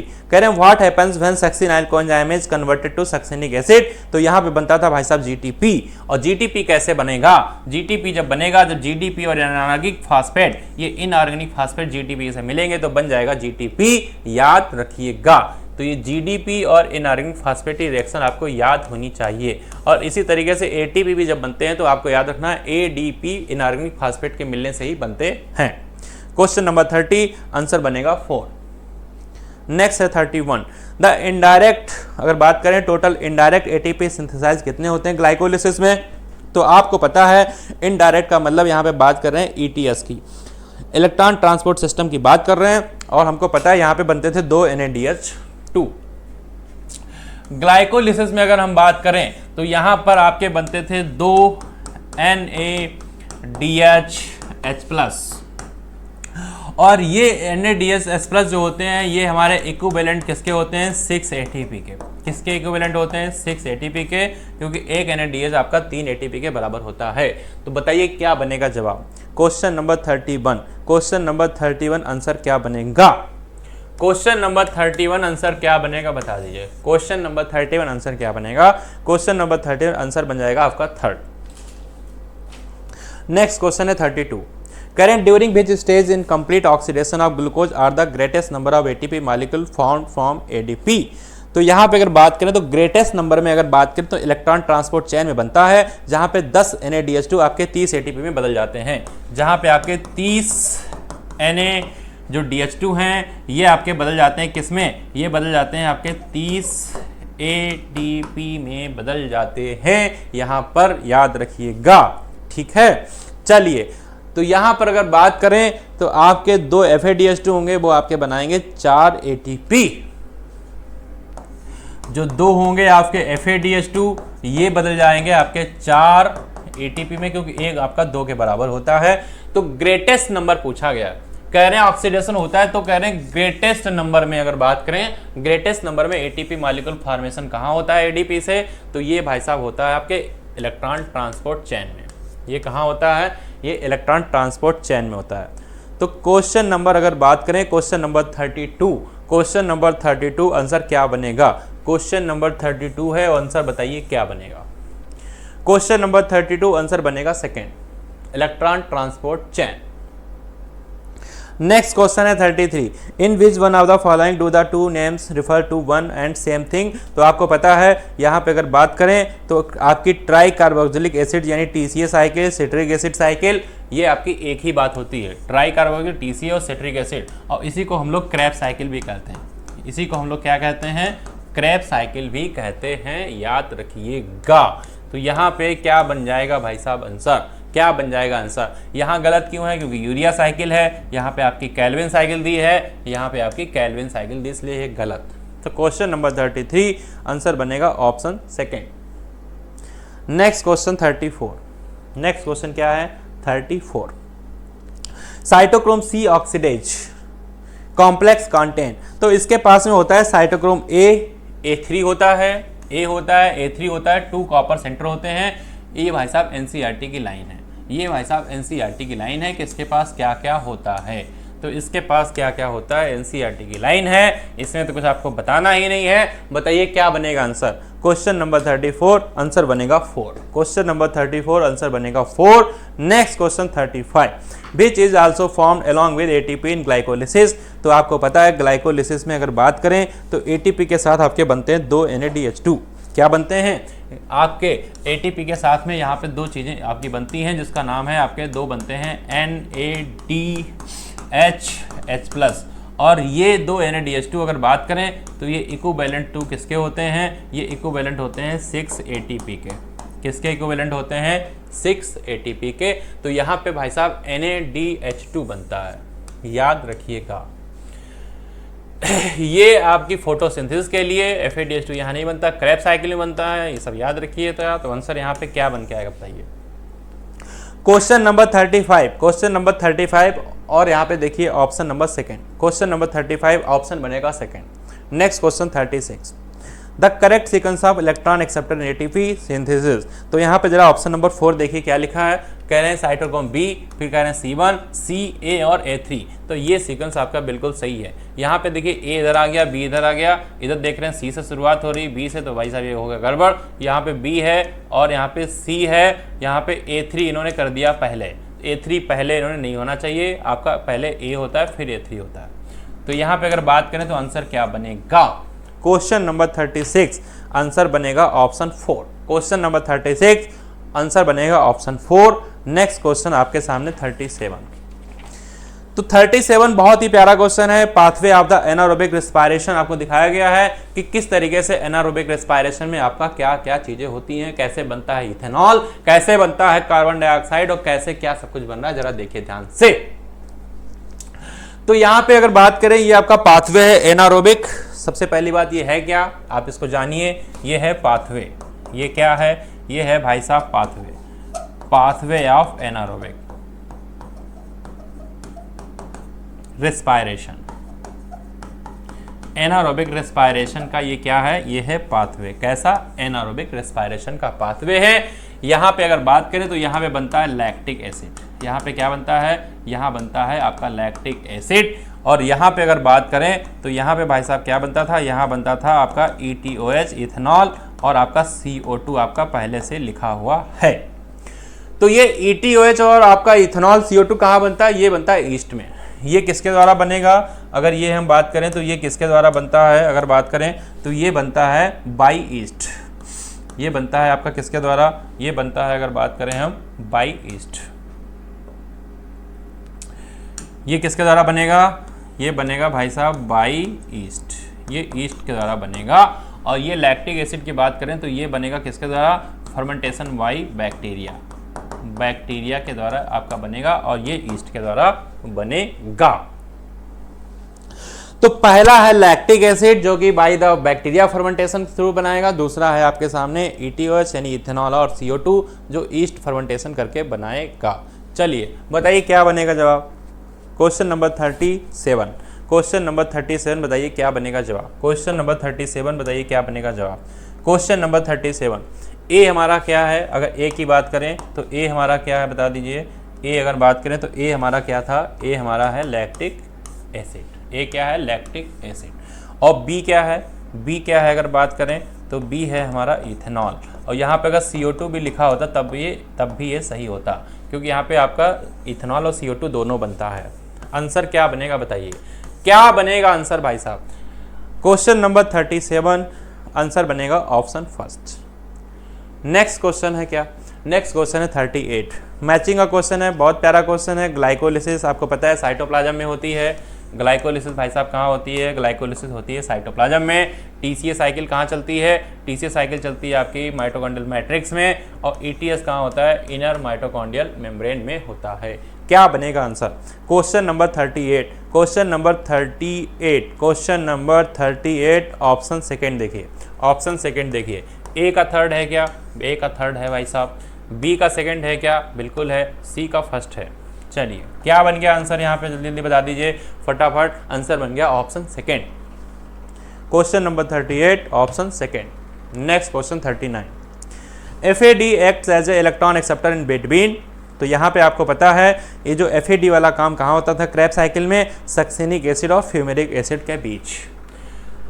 अगर बात करें तो इन क्रैब साइकिल, अगर बात करें तो इन क्रैब साइकिल, इन क्रैब साइकिल किसके किसके बीच, इन क्रैब साइकिल में किसके किसके बीच, इन क्रैब साइकिल में अगर बात करें तो सक्सेनिक एसिड और फ्यूमेरिक एसिड के बीच आपके क्या होता है, FAD एक्ट करता है इलेक्ट्रॉन एक्सेप्टर। और ये क्या बनाता है, ये बनाता है FADH2। क्या बनाता है, FADH2 बनाता है, याद रखिएगा। ये FAD क्या करता है, FADH2 बनाता है। जो आपका FAD है ये कन्वर्ट किस में हो जाएगा, FADH2 में कन्वर्ट हो जाएगा जब आपका रिएक्शन क्या होगा, यहाँ पे सक्सेनिक एसिड आपका कन्वर्ट होगा फ्यूमेटिक एसिड में। तो क्वेश्चन नंबर 39 ऑप्शन बनेगा सेकेंड। क्वेश्चन नंबर 39 ऑप्शन बनेगा सेकेंड। नेक्स्ट क्वेश्चन है आपका 40। In each cell continuous fermentation of glucose cause, क्या काज करेगा भाई साहब, क्या काज करेगा, कह रहे हैं यहाँ पे काज करेगा death of each cell due to, किसकी वजह से, किसकी वजह से करेगा, increase concentration of alcohol, alcohol का कंसंट्रेशन बढ़ जाता है और कितना बढ़ जाता है, जब ये हो जाता है रीच अबाउट 13%। ये कितना बढ़ जाता है, जब ये भाई साहब हो जाता है रीच पहुंच जाता है अबाउट 30% पे, तो ईस्ट हमारे जो होते हैं इनकी डेथ होने लगती है। याद रखिएगा ईस्ट सेल की अगर बात करें तो इनकी क्या होने लगती है, डेथ। किस वजह से, increase concentration of alcohol, alcohol इनसे बढ़ने लगता है, आपको पता है, क्योंकि ये आपके फर्मेंटेशन में क्या बनाते हैं, एल्कोहल बनाते हैं, कार्बन डाइऑक्साइड बनाते हैं। तो क्या बनेगा आंसर, क्वेश्चन नंबर 40 क्या बनेगा आंसर, क्वेश्चन नंबर 40 आंसर बनेगा थर्ड। Next question 41। इन गिवन एग्जाम्पल, अगर एग्जाम्पल में बात करें यहाँ पे, तो how many animals of triploblastic, तो ट्रिप्लोब्लास्टिक के लिए आपको क्या याद रखना है, अगर हम किसको छोड़ दें भाई साहब, एक्सेप्ट कर दें पी को छोड़ दें, सी को, अगर इतनों को हम छोड़ दें भाई साहब, मतलब पोरीफेरा छोड़ दें, याद कर लीजिए एक्सेप्टिंग किसको छोड़कर, एक्सेप्टिंग पोरीफेरा, सिलेंटेटा, टीनोफोरा, इतनों को अगर छोड़ देते हैं तो सब के सब रेस्ट ऑफ ऑल कैसे हैं, सब के सब यानी कि रेस्ट ऑफ ऑल कैसे हैं, ट्रिप्लोब्लास्टिक, किसको छोड़कर, PCC को छोड़कर रेस्ट ऑफ ऑल कैसे हैं, ट्रिप्लोब्लास्टिक। तो इस ट्रिप्लोब्लास्ट में कौन कौन सी चीजें आएंगी, ध्यान से देखिए। क्वेश्चन नंबर 41 ट्रिप्लोब्लास्ट में क्या क्या आएगा, ध्यान से देख लीजिए। आपके सामने लिखा है फैसियोला, आपके सामने क्या लिखा है, फैसियोला, तो सबसे पहले आ जाएगा फैसियोला एस्कैरिस। उसके बाद में अगर बात करें तो आपके सामने लिखा है बाउचेरिया एफ्यूरा और बेलेनोग्लॉसेस। यहाँ पे अगर बात करें तो ये सब बात करें तो यहाँ से आपके रिलेटेड नहीं है। गार्गोनिया कहाँ का है, तो गार्गोनिया आपको पता है ये आपका कहाँ होता है, गार्गोनिया ये आता है भाई साहब सीलेंट्रेटा में। उसके बाद में ओवेलिया, ये भी आपका कहाँ आता था, यह भी आपका सीलेंट्रेटा में आता था, कहाँ आता था, सीलेंट्रेटा में। गार्गोनिया भी आपका कहाँ आता था, सीलेंट्रेटा में आता था। और हमने अभी क्या बताया, हमने बताया कि भाई साहब पोरीफेरा, सीलेंट्रेटा और आपके टीनोफोरा इनको छोड़ दीजिए, बाकी सब रेस्ट ऑफ ऑल कैसे हैं, ट्रिप्लोब्लास्टिक। तो इस हिसाब से आप इसको याद कर लीजिएगा। यहाँ पे आंसर बनेगा 5 का मतलब क्या, 5 का मतलब है क्या, 5 का मतलब भाई साहब क्या है, 5 का मतलब है क्या, बता दीजिए। क्वेश्चन नंबर 41 और यहाँ पे क्या बनेगा 41 में, क्वेश्चन नंबर 41, क्वेश्चन नंबर है यहाँ पे 41 और 41 में यहाँ क्या बनेगा सही आंसर। क्वेश्चन नंबर 41 में आंसर बनेगा आपके सामने 5, आपके सामने फैसियोला, एस्कैरिस, बाउचेरिया, एफ्यूरा और बेलेनोग्लॉसेस, ये सब तीन यहाँ से बिलोंग नहीं करते हैं, तो मतलब ये है ट्रिप्लोब्लास्टिक। नेक्स्ट क्वेश्चन क्या है, नेक्स्ट क्वेश्चन भैया है आपके सामने 42। नेक्स्ट क्वेश्चन 42 है, ध्यान से देखिए। कह रहे in given example of how many example है वाटर वेस्कुलर सिस्टम। तो ये वाटर वेस्कुलर सिस्टम कहाँ मिलता था, हमें ये पता होना चाहिए। ये वाटर वेस्कुलर सिस्टम हमने पढ़ा था इकाइनोडर्मेटा में। ये हमने कहाँ पढ़ा था, ये हमने पढ़ा था इकाइनोडर्मेटा में। अब यहाँ पे इकाइनोडर्मेटा के जो एग्जाम्पल होंगे वही इसका भाई साहब आंसर होंगे। तो यहाँ पे इकाइनोडर्मेटा में अगर बात करें तो हमारे पास एस्टेरियास है। इसके अलावा हमारे पास अगर बात करें तो हमारे पास यहाँ पे क्या है, यहाँ पे अगर क्या है अगर बात करें तो यहाँ पे 2 ऑप्शन और हमें दिख रहे हैं। एक तो हमें दिख रहा है कोकमेरिया, एक दिख रहा है एफ्यूरा। ये सब के सब किससे बिलोंग करते हैं, ये सब के सब भाई साहब बिलोंग करते हैं इकाइनोडर्मेटा से, इकाइनोडर्मेटा से बिलोंग करते हैं। यानी इन सब में पाई जाएगी वाटर वेस्कुलर सिस्टम, इन सब में पाया जाएगा वाटर वेस्कुलर सिस्टम, याद रखिएगा। तो यहां पर कितने हैं, हाउ मेनी कितने हैं, 3 हैं भाई साहब। कितने हैं यहाँ पे, 3। कितने हैं, 3 हैं यहाँ पे। और 3 का मतलब क्या बनेगा जवाब, 3 का मतलब क्या बनेगा जवाब 42। क्वेश्चन नंबर 42 ऑप्शन 1 देखिए भाई साहब, क्वेश्चन नंबर 42 ऑप्शन 1 होगा, जहां पे लिखा है 3, यानी कि 1 होगा सही जवाब। नेक्स्ट क्वेश्चन है 43 में क्या कह रहे हैं, ध्यान से देखिए। 43 में कह रहे हैं in the given example how many animals have 3 chambered heart. तो 3 चैम्बर्ड हार्ट आपके होते हैं एम्फीबिया और रेप्टिलिया में। 3 चैम्बर्ड हार्ट ये कहाँ होते हैं, ये 3 चैम्बर्ड हार्ट भाई साहब 2 जगह होते हैं, या तो होंगे ये एम्फीबिया में, याद रखिएगा, और या होते हैं रेप्टिलिया में, या होते हैं आपके रेप्टिलिया में। लेकिन रेप्टिलिया में सब रेप्टिलिया में नहीं होते हैं, मोस्ट रेप्टिलिया में होते हैं, याद रखिएगा, मोस्ट रेप्टिलिया में होते हैं। और इसमें एक एक्सेप्शन था क्रोकोडाइल। इसका एक्सेप्शन क्या था, क्रोकोडाइल। क्रोकोडाइल में अगर बात करें तो आपका होता था 4 चैम्बर्ड। यहाँ पे एक एक्सेप्शन था, एक्सेप्शन में क्या था, एक्सेप्शन में था भाई साहब क्रोकोडाइल, क्योंकि क्रोकोडाइल के पास में अगर बात करें तो 4 चैम्बर्ड, कितने चैम्बर्ड, 4 चैम्बर्ड हार्ट पाया जाता है, याद रखिएगा, 4 चैम्बर्ड हार्ट। बाकी सब में अगर बात करें तो 3 चैम्बर्ड मिलेगा, याद रखना। चलिए, तो यहाँ पे अगर बात करें तो क्रोकोडाइल तो भाई साहब एक्सेप्शन में लगा लो स्टार, क्योंकि इसके पास तो भाई साहब 4 चैम्बर्ड है। हमें पता करने हैं 3 चैम्बर्ड में, तो 3 चैम्बर्ड हमें यहाँ दिख रहा है एलिगेटर, हमें दिख रहा है टेस्टिडो, और हमें यहाँ दिख रहा है सैलामेंड्रा। सैलामेंड्रा आता है एम्फीबिया में। सैलामेंड्रा किस में आता है, सैलामेंड्रिया आता है ये एम्फीबिया में। किस में आता है, ये आपका आता था एम्फीबिया में, ये आता है एम्फीबिया में। उसके बाद में यहाँ पे है एलिगेटर, यहाँ पे आपका टेस्टिडो है, और ये सब किस में आता है, ये सब आपका आता है रेप्टिलिया में। किस में आता है, रेप्टिलिया में। आता तो रेप्टिलिया में भाई साहब क्रोकोडाइल भी है, पर ये एक्सेप्शन है, इसमें 4 चैम्बर का हार्ट होता है। तो बताइए क्या बनेगा जवाब, क्वेश्चन नंबर 43 क्या बनेगा जवाब। क्वेश्चन नंबर 43 में हमें 3 ऑप्शन ऐसे मिले जो 3 चैम्बर हार्ट के साथ में है, और 3 कहाँ पे लिखा है बता दीजिए, 3 कहाँ लिखा है, 3 कहाँ लिखा है, किस ऑप्शन में लिखा बताइए। क्वेश्चन नंबर 43 में 3 कहाँ लिखा है, ऑप्शन नंबर 3 में। नेक्स्ट क्वेश्चन है आपके सामने 44। इन गिने में example how many animals of the coelomate. तो सीलोमेट के लिए हमें क्या याद रखना है कि एनेलिडा टू कॉर्डेटा। सीलोमेट के लिए हमें क्या याद रखना है, सीलोमेट के लिए हमें यह याद रखना है कि भाई साहब एनेलिडा, ये एनेलिडा से कॉर्डेटा तक जितने भी भाई साहब आएंगे, एनेलिडा से कॉर्डेटा तक जितने भी आएंगे, ये सब कैसे होंगे, सीलोमेट। कैसे होंगे, ये सब होंगे सीलोमेट होंगे। तो यहाँ पे एनेलिडा से कॉर्डेटा में हमें कितने मिल पा रहे हैं, जरा ध्यान से देखिए। आपके 44 क्वेश्चन नंबर 44 में हमें कितने मिल पा रहे हैं, ध्यान से देखिए। यहाँ पे हमको मिल पा रहे हैं, सही से देखिए, यहाँ पहला मिल रहा है इकाइनस। पहला हमें क्या मिल रहा है, इकाइनस। पहला हमको मिल रहा है इकाइनस, दूसरा मिल रहा है ल्यूमिनस, और तीसरा मिल रहा है हमको क्या, यहाँ मिल रहा है हमको नेरिस। पहला मिल रहा है इकाइनस, जो आपका आता है इकाइनोडर्मेटा से, दूसरा आ रहा है ल्यूमिनस। ल्यूमिनस कहाँ पे था, ये हमने पढ़ा था आर्थ्रोपोडा में। और फिर आपका था निरीज हमने पढ़ा था एनेलिडा में। हमने कहाँ पढ़ा था, एनेलिडा में। और इन साइक्लोस्टोमेटा फैसियोला ये सब यहाँ पे नहीं आता है, ये आपका प्लेटीहेलमिन्थीस से रिलेटेड है। तो यहाँ पर ये सब चीज़ें एनेलिडा टू कॉर्डेटा में जा रही हैं, यानी कि 3 ऑप्शन हमें से मिल रहे हैं। क्वेश्चन नंबर 44 में 3 ऑप्शन हमें से मिल रहे हैं। तो क्वेश्चन नंबर 40 में बताइए 3 कहाँ लिखा है, 3 लिखा है आपके ऑप्शन नंबर 3 में, 3 लिखा है ऑप्शन नंबर 3। तो ऑप्शन नंबर 3 बनेगा सही जवाब आपके क्वेश्चन 44 का। Option number 3 is the correct answer of question number 44। Next question है आपका क्या, नेक्स्ट क्वेश्चन क्या है बताइए। नेक्स्ट क्वेश्चन है 45। Choose the correct answer combination between the respiratory substrate and their respective RQ.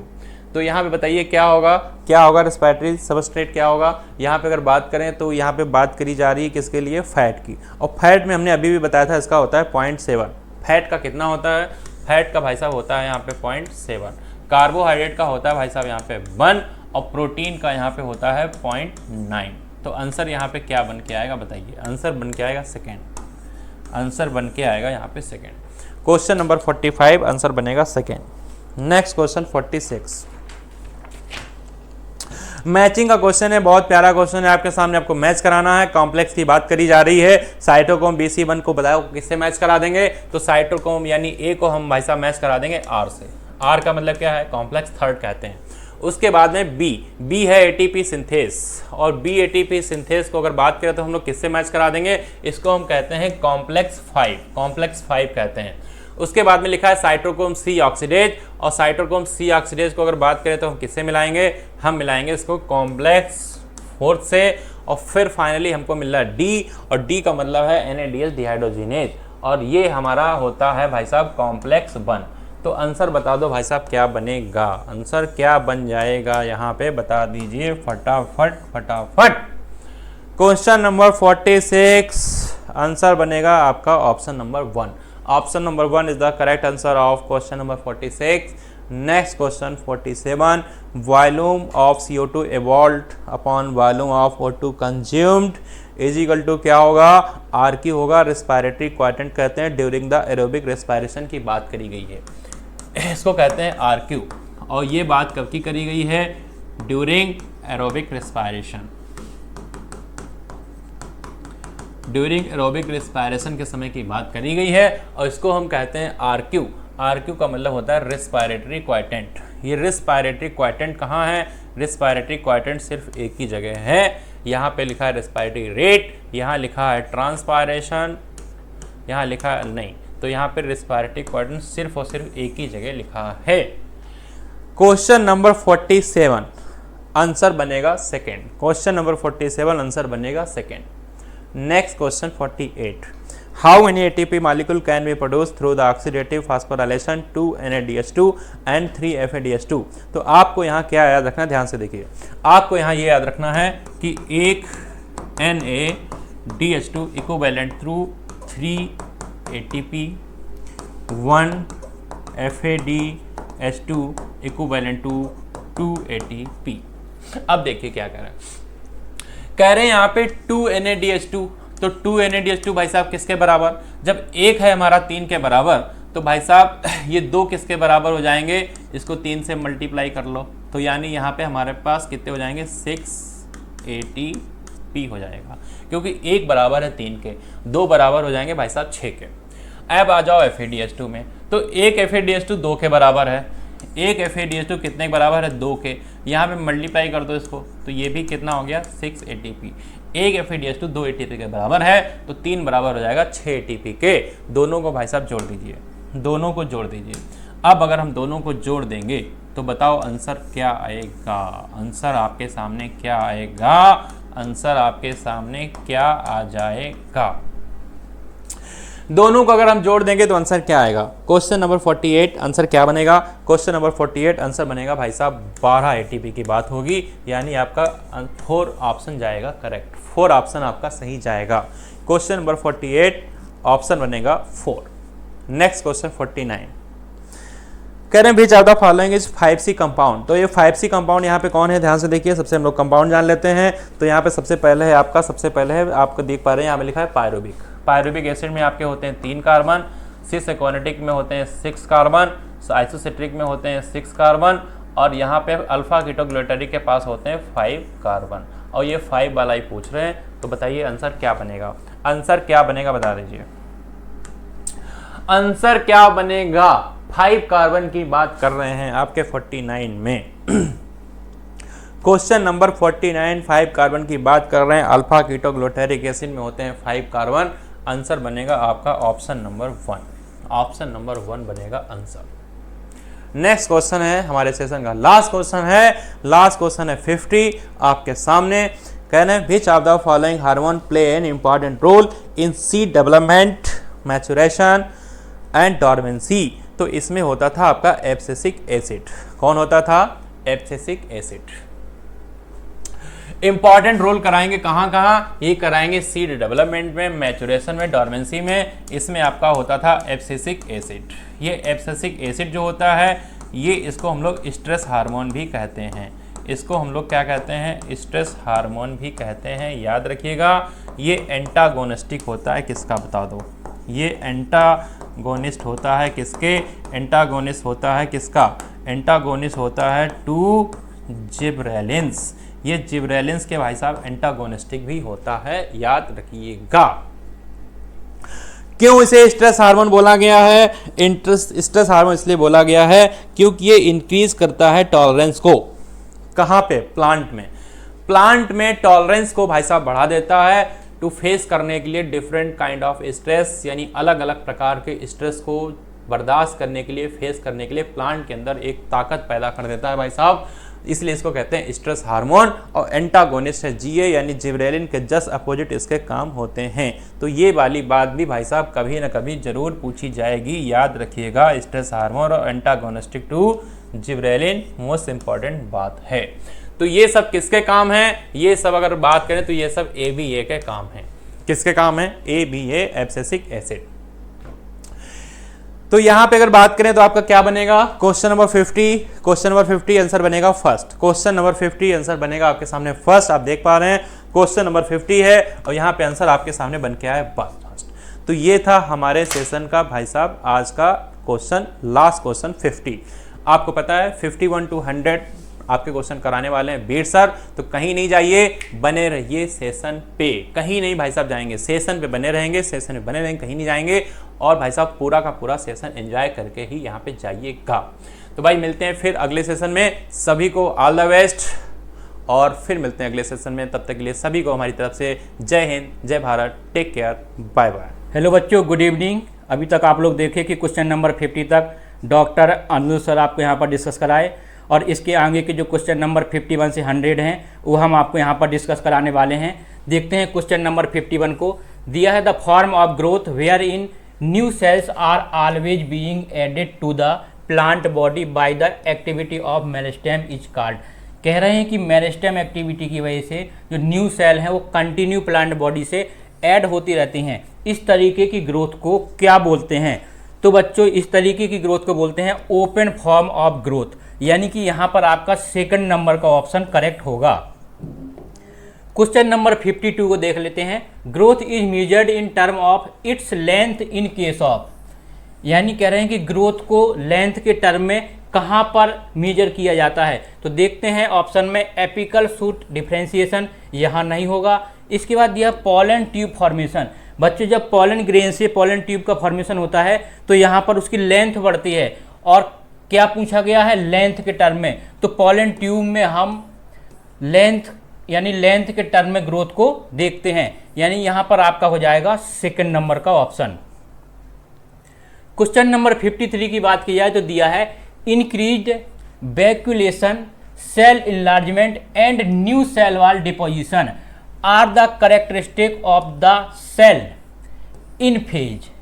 अगर ग्रोथ की बात की जाए तो यहाँ पर 3 फेज होते हैं, मेरिस्टेमेटिक, एलोंगेशन और मैचुरेशन। इन 3 फेज में से कौन सा फेज होता है जहाँ पर vacuolation, cell enlargement and new cell wall formation होता है, या फिर कह सकते हैं न्यू सेल वॉल डिपोजिशन। तो ये तीनों कैरेक्टरिस्टिक पाए जाते हैं एलोंगेशन जोन में। ये बच्चों आपको याद रखना है, यानी यहाँ पर भी आपका सेकंड नंबर का ऑप्शन करेक्ट होगा। इसके बाद बात की जाए 54 की। The simplest expression of arithmetic growth is exemplified by a root elongating at a constant rate curve from this kind of growth, यानी इस तरीके की ग्रोथ में कौन सा कर्व बनेगा? कौन सी ग्रोथ है? अर्थमेटिक ग्रोथ में। और ये कहाँ पर होती है? रूट एलोंगेशन होता है जब, और कांस्टेंट रेट से। तो इस तरीके की ग्रोथ में जो कर्व बनता है बच्चों उसका नाम होता है लीनियर कर्व, यानी कि सेकंड नंबर का ऑप्शन यहाँ पर करेक्ट होगा। क्वेश्चन नंबर 55 की बात कर लेते हैं। दिया है which of the following is correct option. पूछा गया है यहाँ पर कौन सा करेक्ट ऑप्शन होगा। सबसे पहले स्टेटमेंट में दिया है decapitation usually results in the growth of lateral buds. सबसे पहले जानते हैं डीकैपिटेशन क्या होता है। जब एपिकल बड को हटा देते हैं तो बोलते हैं डीकैपिटेशन, और एपिकल बड के हटा देने से लैटरल बड में ग्रोथ होती है, यानी कि पहला स्टेटमेंट आपका करेक्ट है। फिर दिया है decapitation is widely used for tea plantation, ये भी करेक्ट है। फिर दिया है decapitation is widely used for hedge making, ये भी करेक्ट है। Auxin induce parthenocarpy in tomato, parthenocarpy क्या होता है? यहाँ पर बच्चों याद रखना है, जब किसी फ्रूट का फॉर्मेशन कहते हैं कि फ्रूट फॉर्मेशन विदाउट फर्टिलाइजेशन क्या कहलाता है? पार्थिनोकार्पी। कहाँ होता है? टोमेटो में। कौन इंड्यूस करता है? ऑक्सिन। बिल्कुल करेक्ट है 4th नंबर का स्टेटमेंट। 5th नंबर के स्टेटमेंट की बात करते हैं तो दिया है rapid growth in apical bud take place due to auxin. बिल्कुल करेक्ट है। Rapid growth in apical bud किसके वजह से होता है? ऑक्सिन की वजह से। तो ये भी करेक्ट है, यानी कि इस क्वेश्चन में 4th नंबर में दिया है all of these. 4th number का ऑप्शन करेक्ट हो जाएगा। सभी के सभी स्टेटमेंट करेक्ट दिए गए हैं। क्वेश्चन नंबर 56 की बात करते हैं। Which of the following is correct option? यहां भी करेक्ट ऑप्शन पूछा गया है। Auxin help to initiate rooting in stem cutting. बिल्कुल करेक्ट है। इसके बाद दिया है एथिलीन प्रमोट रूट ग्रोथ है, ये भी करेक्ट है। फिर दिया है ethylene promote root hair formation, तो ये भी करेक्ट है। रूट हेयर फॉर्मेशन को भी ये प्रमोट करता है। और फिर दिया है 4th नंबर में IAA and IBA are natural auxin, ये भी करेक्ट है। Indole acetic acid, indole butyric acid, ये दोनों के दोनों करेक्ट हैं। दोनों नेचुरल ऑक्सिन होते हैं, यानी कि यहां पर भी 4th ऑप्शन हो जाएगा आपका ऑल ऑफ दीज। इसके बाद दिया है question number 57। To speed up the malting process in brewing industry which PGR is used. कह रहे हैं कि ब्रेविंग इंडस्ट्री में कौन सा प्लांट ग्रोथ रेगुलेटर यूज किया जाता है, किसके लिए? Speed up the malting process. तो अगर बच्चों इसकी बात की जाए तो यहाँ पर जिबरेलिन का यूज किया जाता है, ये आपको याद रखना है। 3rd नंबर के ऑप्शन में आपका दिया है। क्वेश्चन नंबर 58 की बात की जाए तो दिया है respiratory climactic effect is shown by which PGR। Respiratory climactic effect कब होता है?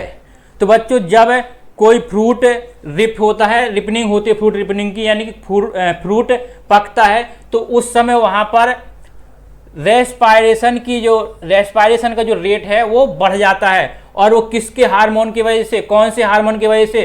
कौन से PGR की वजह से? उस PGR का नाम है बच्चों एथिलीन। किसकी वजह से होता है? एथिलीन, यानी कि 4th नंबर का ऑप्शन आपका यहां पर करेक्ट हो जाएगा। क्वेश्चन नंबर 59 की बात करते हैं। इन मोस्ट सिचुएशन ABA यानी abscisic acid act antagonistic to, यानी ज्यादातर सिचुएशन में ABA किसके एंटागोनिस्टिक काम करता है? यानी कि पूछा गया है ABA का एंटागोनिस्टिक कौन होता है? तो बच्चों ये आपको याद रखना है, जिब्रेलिक एसिड होता है ABA का एंटागोनिस्टिक, यानी कि यहां पर आपका 3rd नंबर का ऑप्शन करेक्ट हो जाएगा। क्वेश्चन नंबर 60 की बात करते हैं। दिया है गिवन बिलो आर 2 स्टेटमेंट। पहले स्टेटमेंट में बोल रहे हैं auxin are generally produce by growing apex of stem and root. बिल्कुल करेक्ट दिया है। जनरली जो ऑक्सिन होता है वो प्रोड्यूस होता है जो एपेक्स ग्रो कर रहे होते हैं, किसके? स्टेम के या फिर रूट के, यानी पहला स्टेटमेंट आपका करेक्ट है। दूसरे की बात करते हैं auxin control xylem differentiation and help in cell division, यानी कि ये भी आपका करेक्ट है। 2nd नंबर का स्टेटमेंट भी, तो ऑप्शन नंबर आपका 4th करेक्ट हो जाएगा। Both statement 1st and 2nd are correct. Question number 61 की बात करते हैं। गिवन बिलो आर 2 स्टेटमेंट, ये भी बच्चे स्टेटमेंट का क्वेश्चन है। दिया है ethephon promote female flower in cucumber thereby increasing yield. बिल्कुल सही है। जो एथिपोन होता है फीमेल फ्लावर को प्रमोट करता है, किसमें? कुकुम्बर में, और इससे इंक्रीज होती है उसकी यील्ड, यानी इंक्रीजिंग यील्ड। इसके बाद दिया है, यानी आपका पहले नंबर का स्टेटमेंट ही बिल्कुल करेक्ट दिया हुआ है बच्चों। 2nd की बात करते हैं। दिया है ethephon hasten fruit ripening in tomato and apples and accelerate abscission in flower and fruit, ये भी आपका बच्चों करेक्ट है, यानी दोनों के दोनों स्टेटमेंट आपके करेक्ट हैं। 4th नंबर का ऑप्शन यहां पर आपका करेक्ट हो जाएगा। क्वेश्चन नंबर 62 की बात करते हैं। दिया है a meristematic cell after losing the capacity of division acquire again the phenomena is called. कह रहे हैं कि एक मेरिस्टेमेटिक सेल है जो अपनी डिवीजन की कैपेसिटी को खो देता है और इसके बाद दोबारा से एक्वायर करता है। जब पहली बार अपने डिवीजन की कैपेसिटी को खोता है, मैच्योर होता है, तो बच्चों बोलते हैं डिफरेंशिएशन। इसके बाद जब वो दोबारा से अपनी इस कैपेसिटी को क्या करता है, एक्वायर करता है, कौन सी कैपेसिटी, डिवीजन की, तो बोल देते हैं डी डिफरेंशिएशन। और डी डिफरेंशिएशन के बाद यानी डी डिफरेंशिएशन हो गया, कैसा हो गया कि वो डिवाइड कर सकता है, और इसके बाद फिर से अगर वो मैच्योर हो जाता है तो बोलते हैं रीडिफरेंशिएशन। तो यहाँ पर पूछा गया है कि कोई मेरिस्टेमेटिक सेल है और अपनी डिवीजन की कैपेसिटी को पहले खो देता है, तो बोलते हैं क्या, डिफरेंशिएशन। और फिर पूछा गया है दोबारा से एक्वायर करता है, तो क्या बोलेंगे, डी डिफरेंशिएशन। यानी कि यहां पर आपका आंसर हो जाएगा क्या, डी डिफरेंशिएशन। सेकंड नंबर का ऑप्शन आपका करेक्ट होगा। एक बार इसको फिर से समझ लीजिए, क्या होता है जब पहली बार अपनी डिवीजन की कैपेसिटी को खोता है, मैच्योर होता है, तो बोलते हैं डिफरेंशिएशन, और फिर से अगेन उसको गेन करता है, किसको, डिवीजन की कैपेसिटी को, तो बोलते हैं डी डिफरेंशिएशन। और डी डिफरेंशिएशन के बाद फिर से जब अपनी कैपेसिटी को खोता है, कौन सी कैपेसिटी, डिवीजन की, तो बोल देते हैं रीडिफरेंशिएशन। तीनों टर्म बहुत अच्छे से याद रखना है बच्चों, यहां से क्वेश्चन पूछा जाता है। क्लियर। और इस क्वेश्चन के अकॉर्डिंग आंसर क्या हो जाएगा आपका, सेकंड। फिर से देखते हैं क्वेश्चन नंबर अब 63 को देखते हैं। दिया है it takes very long time for pineapple plant to produce flower, which combination of hormone can be applied to artificially induce flowering in pineapple plant throughout the year into increase। कह रहे हैं pineapple में through out the year जो flowering है वो होती रही, इसके लिए कौन से हार्मोन या कौन से प्लांट ग्रोथ रेगुलेटर्स का यूज होता है, यही आपसे यहाँ पर पूछा गया है। तो सबसे पहले ऑप्शन में दिया गया है आपका ऑक्सिन एंड एथिलीन, यही दोनों प्लांट ग्रोथ हार्मोन होते हैं जो पाइनएप्पल में कंटिन्यू फ्लावरिंग के लिए रिस्पॉन्सिबल होते हैं। यानी आपका यहां पर फर्स्ट नंबर का ऑप्शन करेक्ट हो जाएगा। क्वेश्चन नंबर 64 की बात करते हैं। मैच द कॉलम, यानी कि आपका मैचिंग का क्वेश्चन है। सबसे पहले दिया गया है एक्सट्रिंसिक फैक्टर। अगर बच्चों यहां पर एक्सट्रिंसिक फैक्टर की बात की जाए तो यहां पर ये आपका हो जाता है टेम्परेचर हो गया, लाइट हो गया, एयर हो गया, O2 हो गया, वाटर हो गया, ये सब एक्सट्रिंसिक फैक्टर में आते हैं। इसके बाद दिया है इंट्रिंसिक फैक्टर। इंट्रिंसिक फैक्टर की बात की जाए तो ये दो प्रकार का होता है, इंट्रासेलुलर और इंटरसेलुलर। जो इंट्रासेलुलर होता है उसको बोलते हैं जेनेटिक, और इंटरसेलुलर में आते हैं प्लांट ग्रोथ रेगुलेटर। अब यहां पर मैचिंग को देख लेते हैं। एक्सट्रिंसिक फैक्टर में क्या क्या आ जाएगा आपका, टेम्परेचर आ जाएगा यानी कि यहाँ पर फर्स्ट हो जाएगा, लाइट आ जाएगा यानी कि यहाँ पर थर्ड हो जाएगा, और यहाँ पर O2 या फिर वाटर दिया नहीं है। क्लियर। यानी एक्सट्रिंसिक के साथ आपका फर्स्ट और थर्ड। अब पूछा इंट्रिंसिक फैक्टर। इंट्रिंसिक फैक्टर में दो प्रकार के होते हैं, इंट्रासेलुलर और इंटर। अगर इंट्रा की बात की जाए तो जेनेटिक फैक्टर आता है यानी यहाँ पर सेकंड हो जाएगा, और अगर इंटरसेलुलर की बात की जाए तो प्लांट ग्रोथ रेगुलेटर यहां पर हो जाएगा फोर्थ। यानी ए के साथ होगा फर्स्ट एंड थर्ड और बी के साथ होगा second and fourth. Third number का ऑप्शन आपका यहां पर करेक्ट होगा। क्वेश्चन नंबर 65 की बात करते हैं। In most higher plants the growing apical buds inhibit the growth of lateral buds, this phenomena known as. अभी बताया था इस फिनोमिना को क्या बोलते हैं, एपिकल डोमिनेंस। क्या बोलते हैं बच्चों, एपिकल डोमिनेंस। तो यानी कि थर्ड नंबर में ऑप्शन में दिया है यहां पर एपिकल डोमिनेंस। सेकंड में दिया है पार्थिनोकार्पी, जो अभी बताया विदाउट फर्टिलाइजेशन फ्रूट का फॉर्मेशन होता है तो क्या बोलते हैं, पार्थिनोकार्पी। क्लियर। यानी इस क्वेश्चन के अकॉर्डिंग आपका थर्ड नंबर का ऑप्शन करेक्ट होगा। क्वेश्चन नंबर 66 की बात करते हैं। मैचिंग का क्वेश्चन ये भी है। ऑक्सिन की बात की जाए तो पार्थिनोकार्पी को इंड्यूस करता है यानी कि यहां पर हो जाएगा आपका फोर्थ।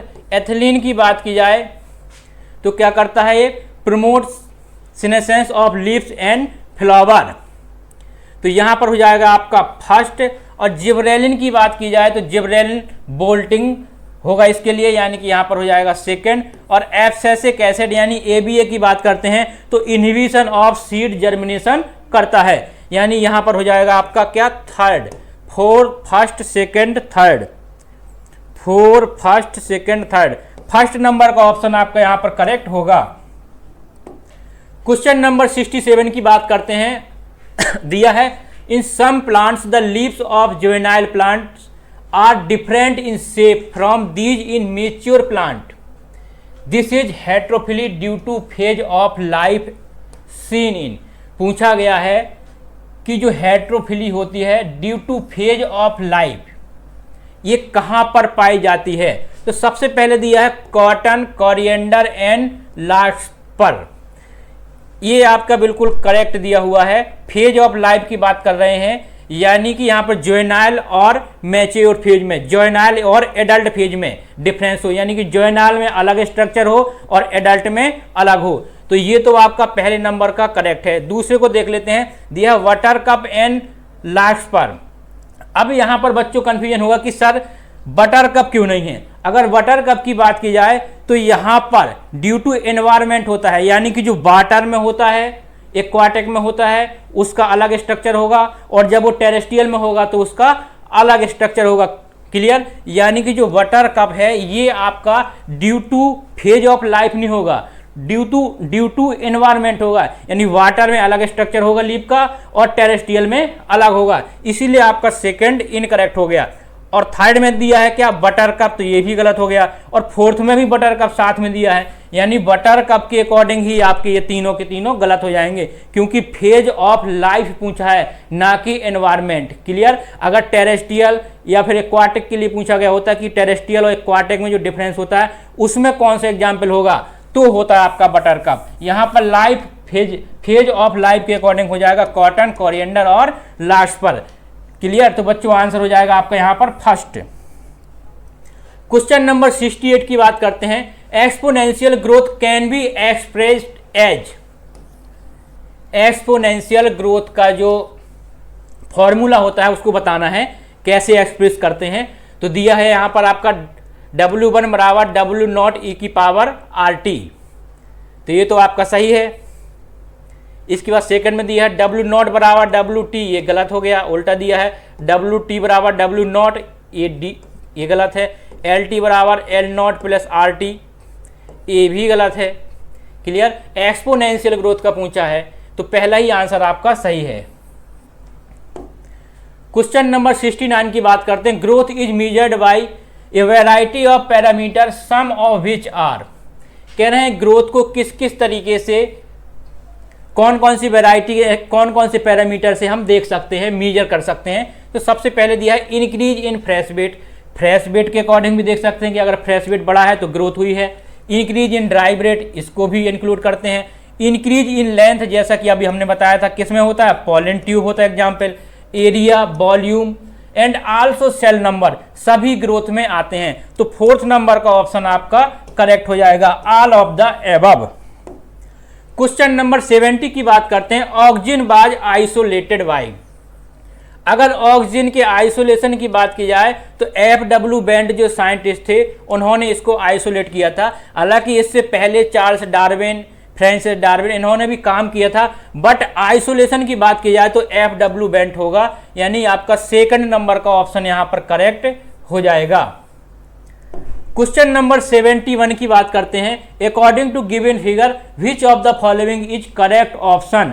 यहां पर आपके सामने एक ग्राफ दिया हुआ है, सबसे पहले इस ग्राफ को पहचानना है। एक्सपोनेंशियल ग्रोथ का ग्राफ है, यहां पर देखिए पूछा दिया गया है रिप्रेजेंट सिग्मोइड ग्रोथ, क्या है, सिग्मोइड ग्रोथ, बिल्कुल करेक्ट है। कैसा बना स्ट्रक्चर, सिग्मोइड ग्रोथ, करेक्ट है। इसके बाद दिया रिप्रेजेंट लीनियर ग्रोथ, नहीं हो सकता। Can be express as W1 बराबर W0 e की पावर RT, बिल्कुल करेक्ट दिया है। इससे पहले एक क्वेश्चन में और अभी इसका एक्सप्रेशन का दिया हुआ था, यानी फर्स्ट भी सही है और थर्ड भी सही है।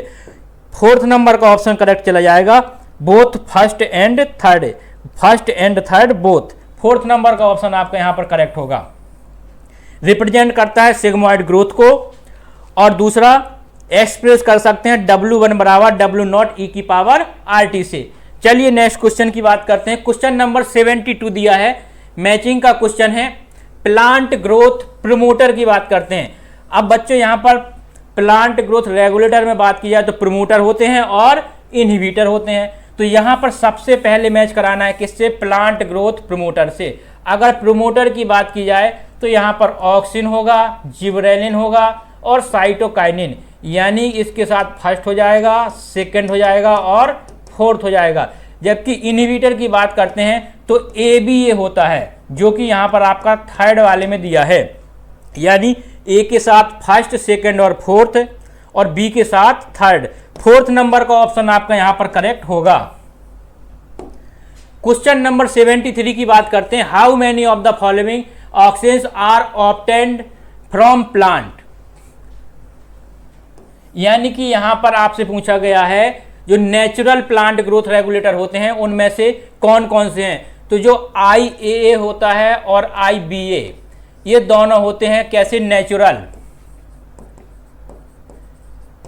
क्लियर। जबकि NAA और 2,4-D ये कैसे होते हैं? आर्टिफिशियल, या फिर कह सकते हैं सिंथेटिक,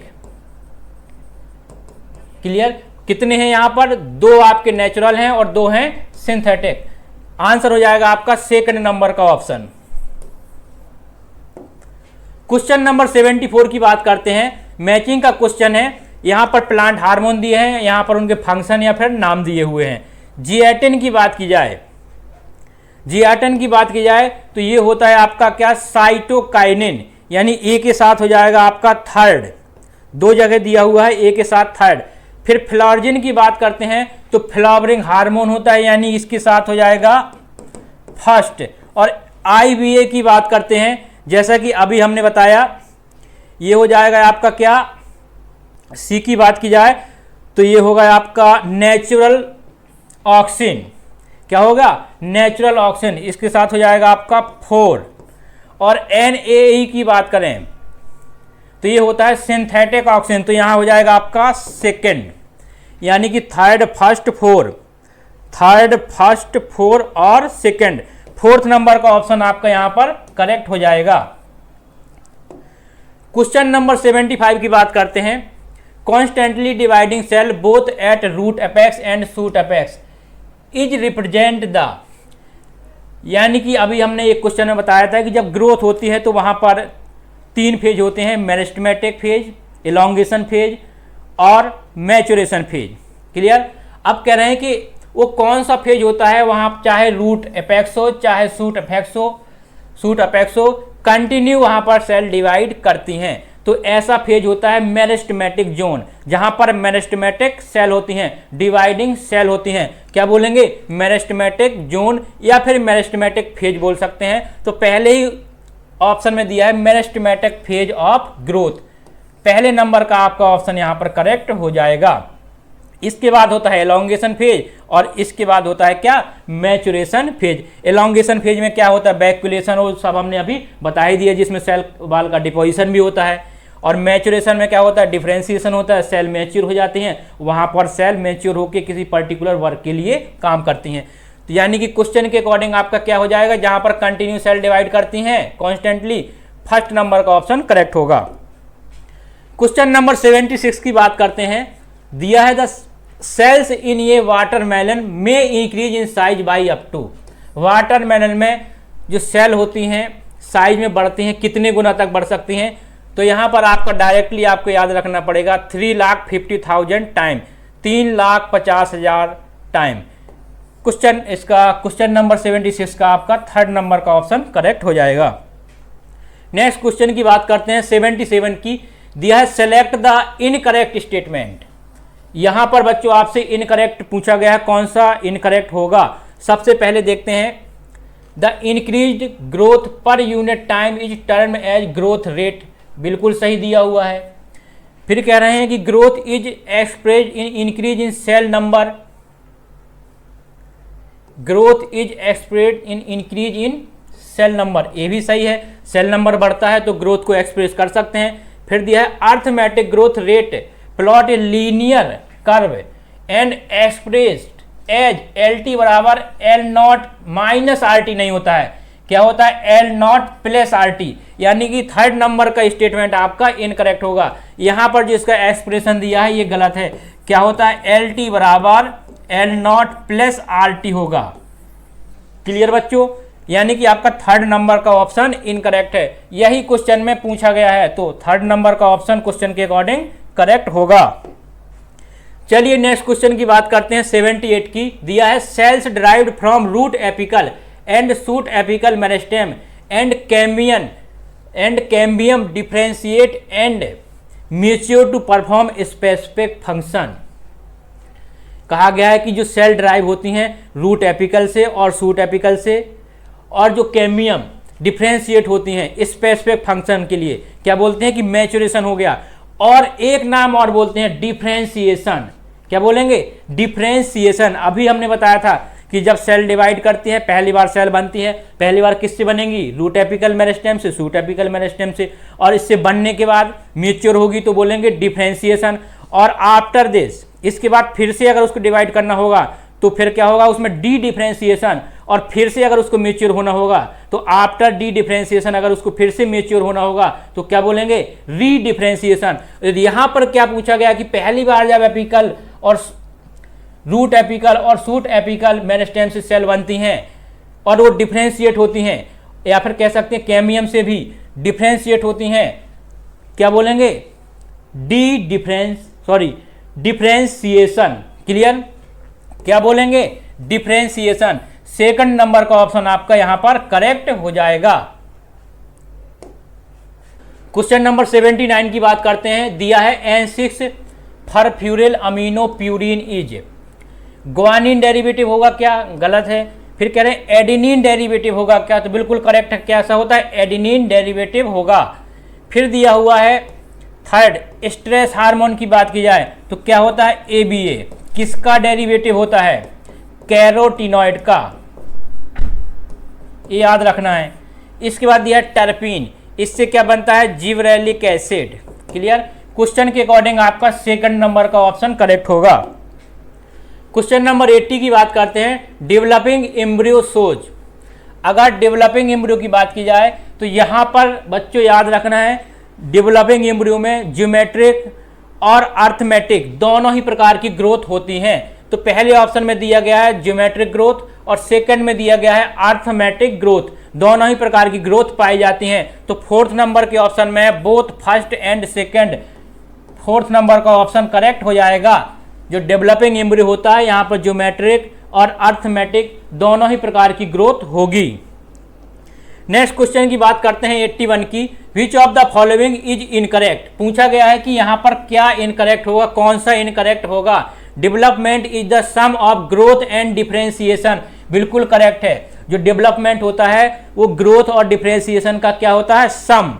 इसके बाद दिया हुआ है growth is equivalent by catabolic process only. ये गलत है। कैटाबॉलिक और एनाबॉलिक दोनों ही प्रोसेस से होता है। क्लियर? वहां पर एनाबॉलिक प्रोसेस भी होती हैं और कैटाबॉलिक प्रोसेस भी होती हैं, बट एनाबॉलिक प्रोसेस ज्यादा होती हैं। तो यहां पर कैटाबॉलिक प्रोसेस ओनली गलत है, यानी कि आपका सेकंड नंबर का ऑप्शन करेक्ट हो जाएगा क्वेश्चन के अकॉर्डिंग। क्वेश्चन में क्या पूछा गया है? इनकरेक्ट। थर्ड को भी देख लेते हैं। Plant cell has cell wall having cellulose and plasmodesmatal connection. बिल्कुल करेक्ट दिया गया है। प्लांट सेल में सेल वॉल होती है और उनमें किसकी बनी होती है? सेलुलोज की बनी होती है। प्लाज्मोडेस्मेटल कनेक्शन भी होते हैं। तो थर्ड तो करेक्ट है। फिर दिया है ये sigmoid curve is characteristic of living organism growing in a natural environment. ये भी करेक्ट है। जो सिग्मोइड कर्व होता है नेचुरल एनवायरनमेंट में ग्रो करने वाले ऑर्गेनिज्म के लिए होता है, तो करेक्ट है। और पूछा गया है क्वेश्चन में आपसे इनकरेक्ट, और इनकरेक्ट क्या था? सेकंड नंबर का ऑप्शन, यानी क्वेश्चन के अकॉर्डिंग आपका सेकंड आंसर होगा। क्वेश्चन नंबर 82 की बात करते हैं। N6 furfuryl amino purine 2,4 dichlorophenoxy acetic acid and indole 3 acetic acid are example respectively for. सबसे पहले अगर इसकी बात की जाए तो ये क्या होता है? काइनेटिन होगा बच्चों। ये क्या होगा? काइनेटिन। इसके बाद दूसरा दिया है 2,4 डाइक्लोरोफेनॉक्सी एसिटिक एसिड, तो ये क्या होता है? Synthetic auxin. तो सेकंड हो जाएगा आपका सिंथेटिक ऑक्सिन। यहां आपका सेकंड में सिंथेटिक ऑक्सिन है नहीं, यहां भी नहीं है, यहां भी नहीं है, यानी कि आंसर तो आपका फोर्थ ही होगा। इसके बाद तीसरा कौन सा दिया है, इंडोल 3 एस्टिक एसिड, ये होता है आपका क्या, नेचुरल ऑक्सीजन, यानी 4th नंबर का ऑप्शन आपका करेक्ट हो जाएगा। ये सब आपको याद रखना है बच्चों कि अगर N6 फरफ्यूरिल अमीनो प्यूरिन दिया है तो क्या होगा, काइनेटिन, सिंथेटिक ऑक्सीजन की बात करते हैं तो क्या होगा 2,4 डाइक्लोरोफिनॉक्सी एसिटिक एसिड, और अगर नेचुरल की बात करते हैं तो क्या हो जाएगा, indole 3 acetic acid. Next question की बात करते हैं 83 की, given below are two statement, assertion reason का क्वेश्चन है, देखते हैं। Heterophylly in cotton, coriander and water cup is called plasticity, बिल्कुल करेक्ट दिया गया है। चाहे कॉटन हो, चाहे कोरिएंडर हो, चाहे बटर कप हो, चाहे लार्सपर हो, अगर यहाँ पर हेट्रोफिली पाई गई तो क्या बोल देते हैं, प्लास्टिसिटी, यानी पहला तो आपका असर्शन करेक्ट है। अगर रीजन की बात करते हैं तो दिया है in cotton, coriander and buttercup the leaves of juvenile plant are different in shape from those in mature plant, ये गलत दिया हुआ है, क्योंकि अगर इसको देखा जाए तो लाइफ के फेजेज के अकॉर्डिंग यहाँ हेट्रोफिली को डिफाइन किया गया है। क्या दिया गया है, डिफरेंस होती है कहाँ कहाँ, जुवेनाइल प्लांट और मैच्योर प्लांट, यानी मैच्योर प्लांट और जुवेनाइल प्लांट की जो लीफ होती हैं वो डिफर होती हैं। क्या बोलते हैं, हेट्रोफिली, क्या बोलते हैं, प्लास्टिसिटी। बट ये कौन से प्लांट्स में होती हैं, ये होते हैं आपका कॉटन, कोरिएंडर और लार्सपर में, बटर कप में नहीं होती है बच्चों। यहाँ पर जो एग्जाम्पल दिया है आपका बटर कप, ये गलत है, क्योंकि बटर कप में होता है ड्यू टू इन्वायरमेंट। अगर वाटर में होगा तो अलग प्रकार की लीफ का स्ट्रक्चर होगा, अलग स्ट्रक्चर होगा, और टेरेस्ट्रियल में होंगी तो अलग स्ट्रक्चर होगा। लाइफ के फेजेस के अकॉर्डिंग देखेंगे तो कॉटन, कोरिएंडर और होगा क्या, लार्सपर, ना कि बटर कप। क्लियर, इसीलिए आपका रीजन गलत है, असर्शन करेक्ट और reason is not correct. Second number का ऑप्शन आपका यहां पर करेक्ट होगा। क्वेश्चन नंबर 84 की बात करते हैं, in following given diagram which plant show heterophylly, वही क्वेश्चन है बट यहां पर डायग्राम के फॉर्म में पूछा गया है, जो हम बार बार अभी बोल रहे थे, terrestrial habitat, water habitat, due to environment दिया गया है, ड्यू टू लाइफ फेजेज नहीं दिया गया है। यानी जो ये फिगर है ये टेरेस्ट्रियल में लीफ का ऐसा होगा और वाटर हैबिटेट में लीफ ऐसी होंगी। और अभी हमने बताया इससे पहले ही वाले क्वेश्चन में कि वाटर हैबिटेट और टेरेस्ट्रियल हैबिटेट में जब अलग अलग लीफ पाई जाती हैं, अलग अलग लीफ के स्ट्रक्चर होते हैं, तो इनको भी हेट्रोफिली बोलते हैं, प्लास्टिसिटी बोलते हैं। बट इनका एग्जाम्पल बटर कप होता है, क्लियर, ना कि लार्सपर, क्लियर, ना कि कॉटन, ना कि कोरिएंडर। तो पहले कॉटन दिया है, नहीं होगा, क्यों, क्योंकि ड्यू टू लाइफ फेजेज होता है। यहाँ पर टेरेस्ट्रियल हैबिटेट और वाटर हैबिटेट दिया है, जुवेनाइल और एडल्ट नहीं दिया है, तो पहला नहीं होगा। दूसरे में दिया है कोरिएंडर, ये भी ड्यू टू लाइफ फेजेज होता है, यानी एडल्ट में अलग होता है और जुवेनाइल में अलग होता है, या फिर कह सकते हैं जुवेनाइल और एडल्ट में अलग अलग स्ट्रक्चर होते हैं लीफ के, किसमें, कोरिएंडर में। बट यहाँ क्या है, टेरेस्ट्रियल और वाटर, तो ये भी नहीं होगा। थर्ड ऑप्शन में दिया गया है क्या, वाटर कप, थर्ड में क्या दिया गया है, वाटर कप, ये आपका करेक्ट है। वाटर कप में टेरेस्ट्रियल हैबिटेट में अलग लीफ का स्ट्रक्चर होगा और वाटर हैबिटेट में अलग होगा, इसको भी हेट्रोफिली ही बोलते हैं, प्लास्टिसिटी होता है, क्लियर। बट एग्जाम्पल के अकॉर्डिंग आपका यहाँ पर थर्ड ऑप्शन करेक्ट होगा। बच्चों इस क्वेश्चन को बहुत अच्छे से समझना है, क्योंकि इसीलिए यहाँ पर फिगर में टेरेस्ट्रियल हैबिटेट और वाटर हैबिटेट दिया गया है, नहीं तो ये हटा के सिर्फ फिगर भी दिए जा सकते थे, तो फिर हो जाता आपका आंसर क्या, 4th नंबर का। बट यहाँ पर टेरेस्ट्रियल हैबिटेट और वाटर हैबिटेट दिया गया है, इसके अकॉर्डिंग आपका आंसर यहाँ पर वाटर कप होगा, यानी 3rd नंबर का ऑप्शन करेक्ट होगा। क्वेश्चन नंबर 85 की बात करते हैं, given below are two statement. पहले स्टेटमेंट में दिया गया है sigmoid curve is characteristic of living organism growing in natural environment, बिल्कुल करेक्ट है। जो सिग्मोइड कर्व होता है कैरेक्टरिस्टिक होता है किसका, लिविंग ऑर्गेनिज्म का, जो ग्रो करते हैं कहाँ, नेचुरल एनवायरनमेंट में, सही है। सेकंड स्टेटमेंट की बात की जाए, in geometric growth following mitotic cell division only one daughter cell continue to divide, ये गलत है। जब ज्योमेट्रिक ग्रोथ होती है, जैसे हमने कहा कि एक ये सेल है, ये डिवाइड करके 2 सेल बनाए, तो फिर इसके बाद ये दोनों ही सेल डिवाइड करेंगी, ऐसा नहीं है कि एक सेल डिवाइड करेंगी। फिर इसके बाद ये 4 हैं तो ये फिर चारों की चारों डिवाइड करेंगी, इस तरीके की ग्रोथ को बोलते हैं क्या, ज्योमेट्रिक। जबकि यहाँ पर क्या लिखा है कि ओनली 1 सेल डिवाइड करती है, तो आपका ये सेकंड स्टेटमेंट इनकरेक्ट हो गया, यानी कि फर्स्ट करेक्ट है और सेकंड इनकरेक्ट है। सेकंड नंबर का ऑप्शन आपका करेक्ट हो जाएगा। Statement first is correct but statement second is incorrect. यहां पर आपका आंसर सेकंड नंबर का ऑप्शन होगा। क्वेश्चन नंबर 86 की बात करते हैं। दिया है growth of root in elongating at a constant rate can be expressed at, growth of root in elongating at constant rate क्या बोलेंगे, एल टी बराबर L naught plus R T. ये आपको याद रखना है, क्योंकि growth of root in elongating at constant rate can be express, और इस ग्रोथ को कैसे एक्सप्रेस करेंगे, क्या होती है, अर्थमेटिक टाइप की ग्रोथ होती है और एक्सप्रेशन होता है एल टी बराबर L naught plus R T. First number का ऑप्शन आपका यहां पर करेक्ट हो जाएगा। क्लियर, तो ये आपको याद रखना है फॉर्मूला एक्सप्रेशन। क्वेश्चन नंबर 87 की बात करते हैं। दिया है name the plant growth regulator which upon spraying on sugar cane crop increase the length of stem thus increase the yield of sugar cane crop. ऐसे प्लांट ग्रोथ रेगुलेटर का नाम बताना है जो शुगर केन के ऊपर स्प्रे करने पर शुगर केन की स्टेम में शुगर केन की स्टेम में की लेंथ बढ़ जाती है और शुगर केन की यील्ड बढ़ जाती है। क्लियर, तो इसका नाम होता है क्या, जिब्रेलिन।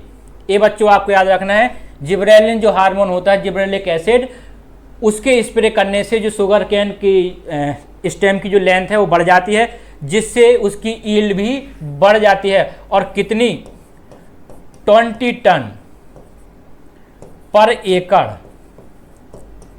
ये याद रखना है, 20 टन पर एकड़ यील्ड बढ़ जाती है शुगर केन की जब जिब्रेलिन का स्प्रे करते हैं किस पर, शुगर केन पर। और क्यों, क्योंकि शुगर केन का जो स्टेम होता है उसकी लेंथ बढ़ जाती है। तो आंसर आपका यहां पर फर्स्ट हो जाएगा।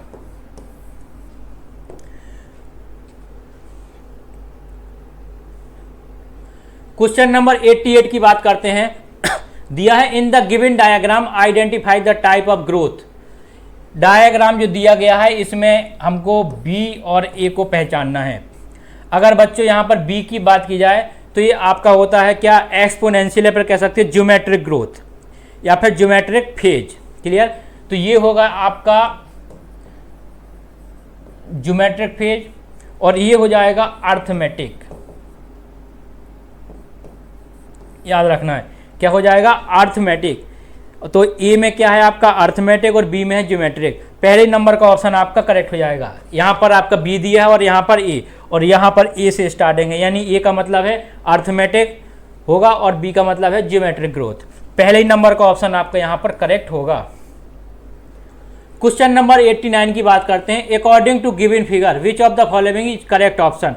फिगर दिया गया है, इसको देखना है, ऑप्शन को देखते हैं। Represent sigmoid curve, sigmoid growth, ये तो इनकरेक्ट है। सिग्मोइड में कैसा होता है, कुछ इस तरीके से, तो ये नहीं होगा। रिप्रेजेंट लीनियर ग्रोथ, ये सही है। फिर कह रहे हैं can be express as L T बराबर एल नॉट माइनस नहीं होगा, प्लस होता है, ये गलत है। क्लियर, यानी कि यहाँ पर आपका सेकंड नंबर का ऑप्शन ही करेक्ट होगा। ये आपका क्यों गलत हो गया, याद रखना बच्चों, एल टी बराबर एल नॉट माइनस नहीं होगा, क्या होगा, प्लस। इसीलिए आपका यहां पर सेकंड ऑप्शन करेक्ट होगा। क्वेश्चन नंबर 90 की बात करते हैं। दिया stem modified into flattened and fleshy structure are known as. Stem का जो मॉडिफिकेशन होता है, फ्लैटेड एंड फ्लैशी स्ट्रक्चर, क्या बोलते हैं, फिल्लोक्लैड। क्या बोलेंगे बच्चों, तीन टर्म होते हैं, फिल्लोक्लैड, फिल्लोड और क्लैडोड।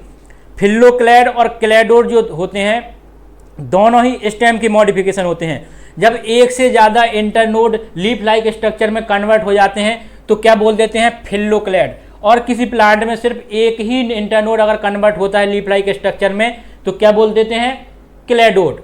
बट बात आती है कि फिल्लोक्लैड क्या होता है, जब पीटियोल कन्वर्ट हो जाता है, पीटियोल चेंज हो जाता है लीफ लाइक स्ट्रक्चर में, तो उसको बोलते हैं हम क्या, फिल्लोड। क्लियर, जब लीफ कन्वर्ट होती है, लीफ में भी क्या, पीटियोल, लीफ लाइक स्ट्रक्चर में, तो क्या बोलते हैं, फिल्लोड। और जब स्टेम कन्वर्ट होता है, स्टेम चेंज होता है किसमें, लीफ लाइक स्ट्रक्चर में, फ्लैटेड और फ्लैशी स्ट्रक्चर में क्या बोलते हैं, फिल्लोक्लैड। और किसी प्लांट में सब सिर्फ एक इंटरनोड ऐसे स्ट्रक्चर में कन्वर्ट होता है, चेंज होता है, तो बोल देते हैं क्लेडोड। क्लियर। तो यहाँ पर क्वेश्चन के अकॉर्डिंग तो आपका आंसर हो जाएगा सेकेंड, क्या बोलेंगे, फिल्लोक्लैड। क्लियर। और अगर फिल्लोड की बात की जाए तो यहाँ पर आपका ऑस्ट्रेलियन अकेसिया, पार्किंसोनिया ये एग्जाम्पल होते हैं किसके, फिल्लोड की। क्लियर। और फिल्लोक्लैड का आपका आंसर क्या होता है, ओपनसिया, यूफोर्बिया। क्लियर। तो सेकंड नंबर का ऑप्शन आपका यहाँ पर करेक्ट होगा। इसके बाद बात की जाए क्वेश्चन नंबर 91 की, terpene origin can be attribute to. Terpene से क्या बनेगा, किसका डेरिवेटिव होता है, इसका डेरिवेटिव क्या होगा, तो आंसर हो जाएगा आपका जिबरेलिक एसिड। सेकंड नंबर का ऑप्शन आपका यहां पर करेक्ट होगा। क्वेश्चन नंबर 92 की बात करते हैं, discovery of first cytokinin is form autoclaved DNA of, किसका था, ऑटोक्लेव्ड डीएनए। फिर आंसर हो जाएगा इसका, सेकंड नंबर का ऑप्शन आपका करेक्ट होगा। क्वेश्चन नंबर 93 की बात करते हैं, match the incorrect of the following. सबसे पहले दिया है 17,500 न्यू सेल्स, 17,500 न्यू सेल्स, मेज स्पेडिक्स इन्फ्लोरेसेंस, ये गलत है। क्या था, root apex,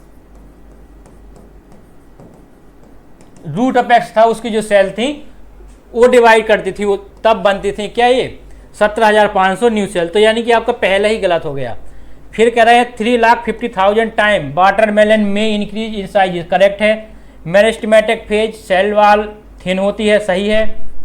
increase in surface area dorsoventral leaf की वजह से, ये भी करेक्ट है। यानी कि यहाँ पर आपका फर्स्ट इनकरेक्ट है और यही पूछा गया था, इसीलिए यही आपका आंसर होगा, फर्स्ट नंबर का ऑप्शन।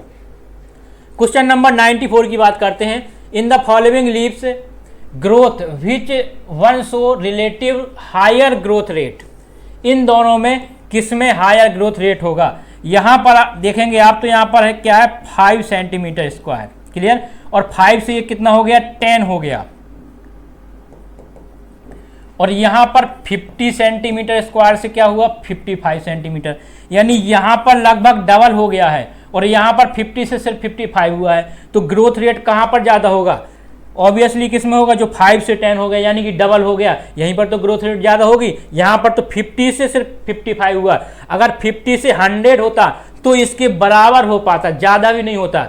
बट यहाँ तो बहुत थोड़ा सा 50 से 55 बढ़ा है, यहाँ 5 से 10। और रेट की बात कर रहे हैं तो रेट किस में ज़्यादा हो गया, पहले वाले में, यानी कि जो आपका 5 से 10 सेंटीमीटर स्क्वायर हुआ है। ऑप्शन में देख लेते हैं, लीफ ए की बात ये है और ये लीफ बी दी हुई है। अगर लीफ ए की बात करते हैं तो ये दिया हुआ है पहले ऑप्शन में। क्लियर। तो आंसर आपका हो जाएगा क्या, यहाँ पर फर्स्ट नंबर का ऑप्शन, लीफ फर्स्ट में जो ग्रोथ रेट है वो ज़्यादा है। क्वेश्चन नंबर 95 की बात करते हैं, occurrence of 2 different kind of leaf at 2 different stage of life is called. इससे पहले भी अभी 2-3 क्वेश्चन में बताया कि डिफरेंट लाइफ के डिफरेंट स्टेज में और अलग अलग लीफ का जो स्ट्रक्चर होता है, अलग अलग प्रकार की लीफ होती हैं, तो क्या बोलते हैं ऐसे को, हेट्रोफिली। क्या बोलते हैं, हेट्रोफिली या फिर प्लास्टिसिटी।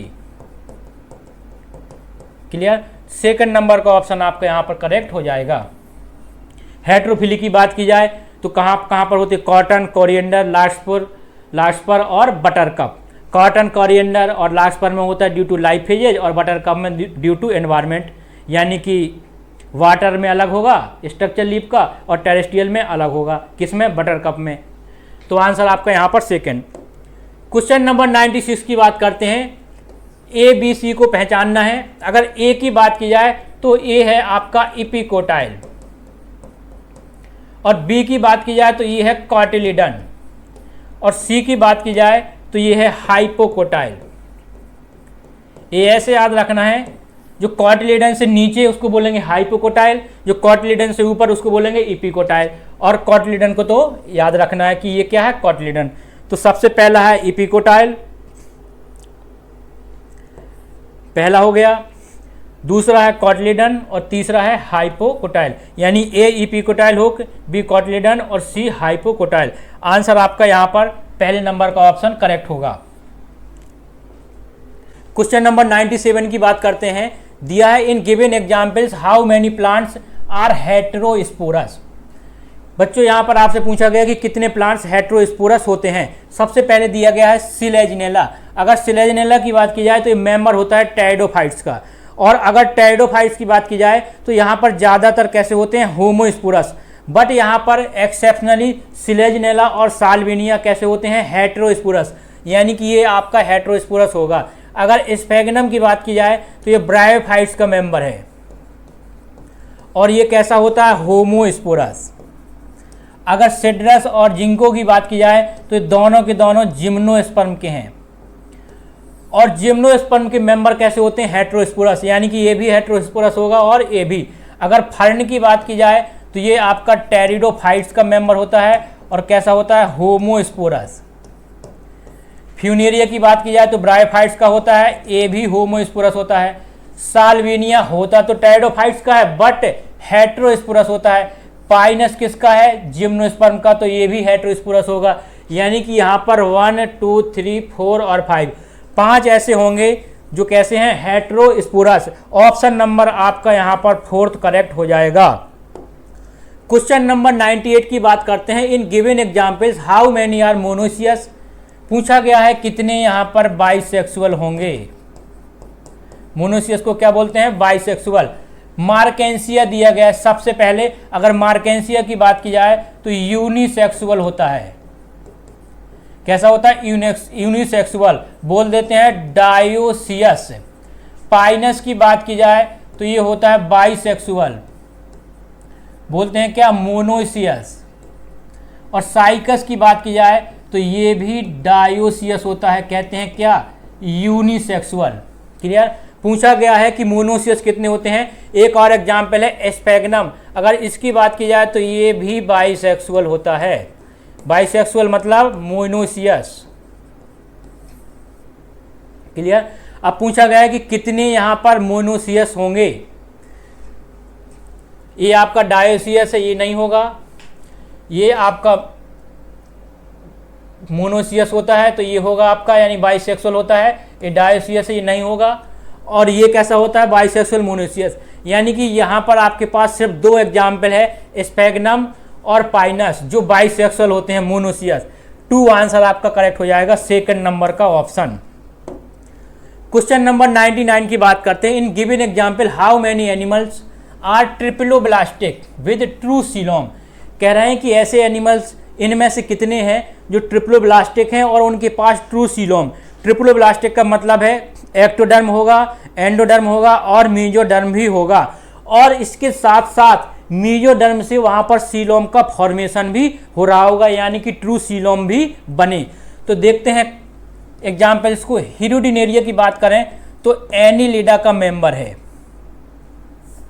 किसका मेंबर है, एनिलिडा का।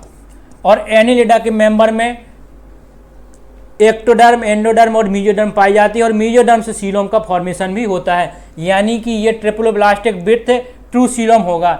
एंटीडॉन की बात की जाए तो ये भी ट्रिप्लोब्लास्टिक होता है और इसमें सीलोम बनता है। लोकस्टा की बात की जाए तो किसका मेंबर होता है, आर्थ्रोपोडा का, तो यहाँ पर भी ट्रू सीलोम होगा और ट्रिप्लोब्लास्टिक तो होगा ही। और अगर टीनिया की बात की जाए तो प्लेटीहेल्मिन्थीज का मेंबर है। किसका मेंबर है, प्लेटीहेल्मिन्थीज का। और प्लेटीहेल्मिन्थीज के मेंबर में ट्रिप्लोब्लास्टिक तो कंडीशन होती है बट एसीलोमेट होते हैं, तो ये कंडीशन को फुलफिल नहीं कर रहा। फिर दिया है टीनोप्लेना। यहाँ तो ट्रिप्लोब्लास्टिक ही कंडीशन नहीं होती है, क्योंकि किसका मेंबर है, टीनोफोरा का। यानी कि यहाँ पर आपके पास 1 2 3 हिरुडिनेरिया, एंटीडॉन और लोकस्टा 3 ऐसे एग्जाम्पल हैं जो ट्रिप्लोब्लास्टिक के साथ साथ ट्रू सीलोम रखते हैं। तो आंसर आपका यहाँ पर 2nd नंबर का ऑप्शन करेक्ट होगा। क्वेश्चन नंबर 100 यानी कि आज के सेशन का लास्ट क्वेश्चन दिया है। Given example how many animals are viviparous with 2 chamber hearts. सबसे पहले विविपेरस होना चाहिए और 2 चैम्बर हार्ट्स वाला। अगर इसकी बात करते हैं तो मैमल्स है, इक्वस मैमल्स में आता है। स्कॉलियोडॉन की बात करते हैं तो ये आता है आपका किसमें, कॉन्ड्रिक्थिसिस में, कॉन्ड्रिक्थिसिस में आता है। और ये 2 चैम्बर हार्ट रखता है, 2 चैम्बर हार्ट्स होता है इसके पास। और सबसे बड़ी बात ये विविपेरस भी होता है, ये याद रखना है, 2 चैम्बर हार्ट्स के साथ विविपेरस, यानी कि ये आपका करेक्ट है। किसके अकॉर्डिंग? क्वेश्चन के according, viviparous with 2 chamber hearts. इसके बाद फैलिस मैमल्स में आता है 4 चैम्बर हार्ट्स होगा, एलिफस मैमल्स आता है 4 चैम्बर हार्ट्स होगा, और क्रोकोडाइल्स की बात की जाए तो यहाँ भी 4 चैम्बर हार्ट्स होते हैं, और ये विविपेरस भी नहीं होता है। यानी कि यहाँ पर टोटल पूरे एग्जाम्पल्स में से सिर्फ एक एग्जाम्पल ऐसा है स्कोलियोडॉन जो 2 चैम्बर हार्ट्स के साथ साथ विविपेरस होता है।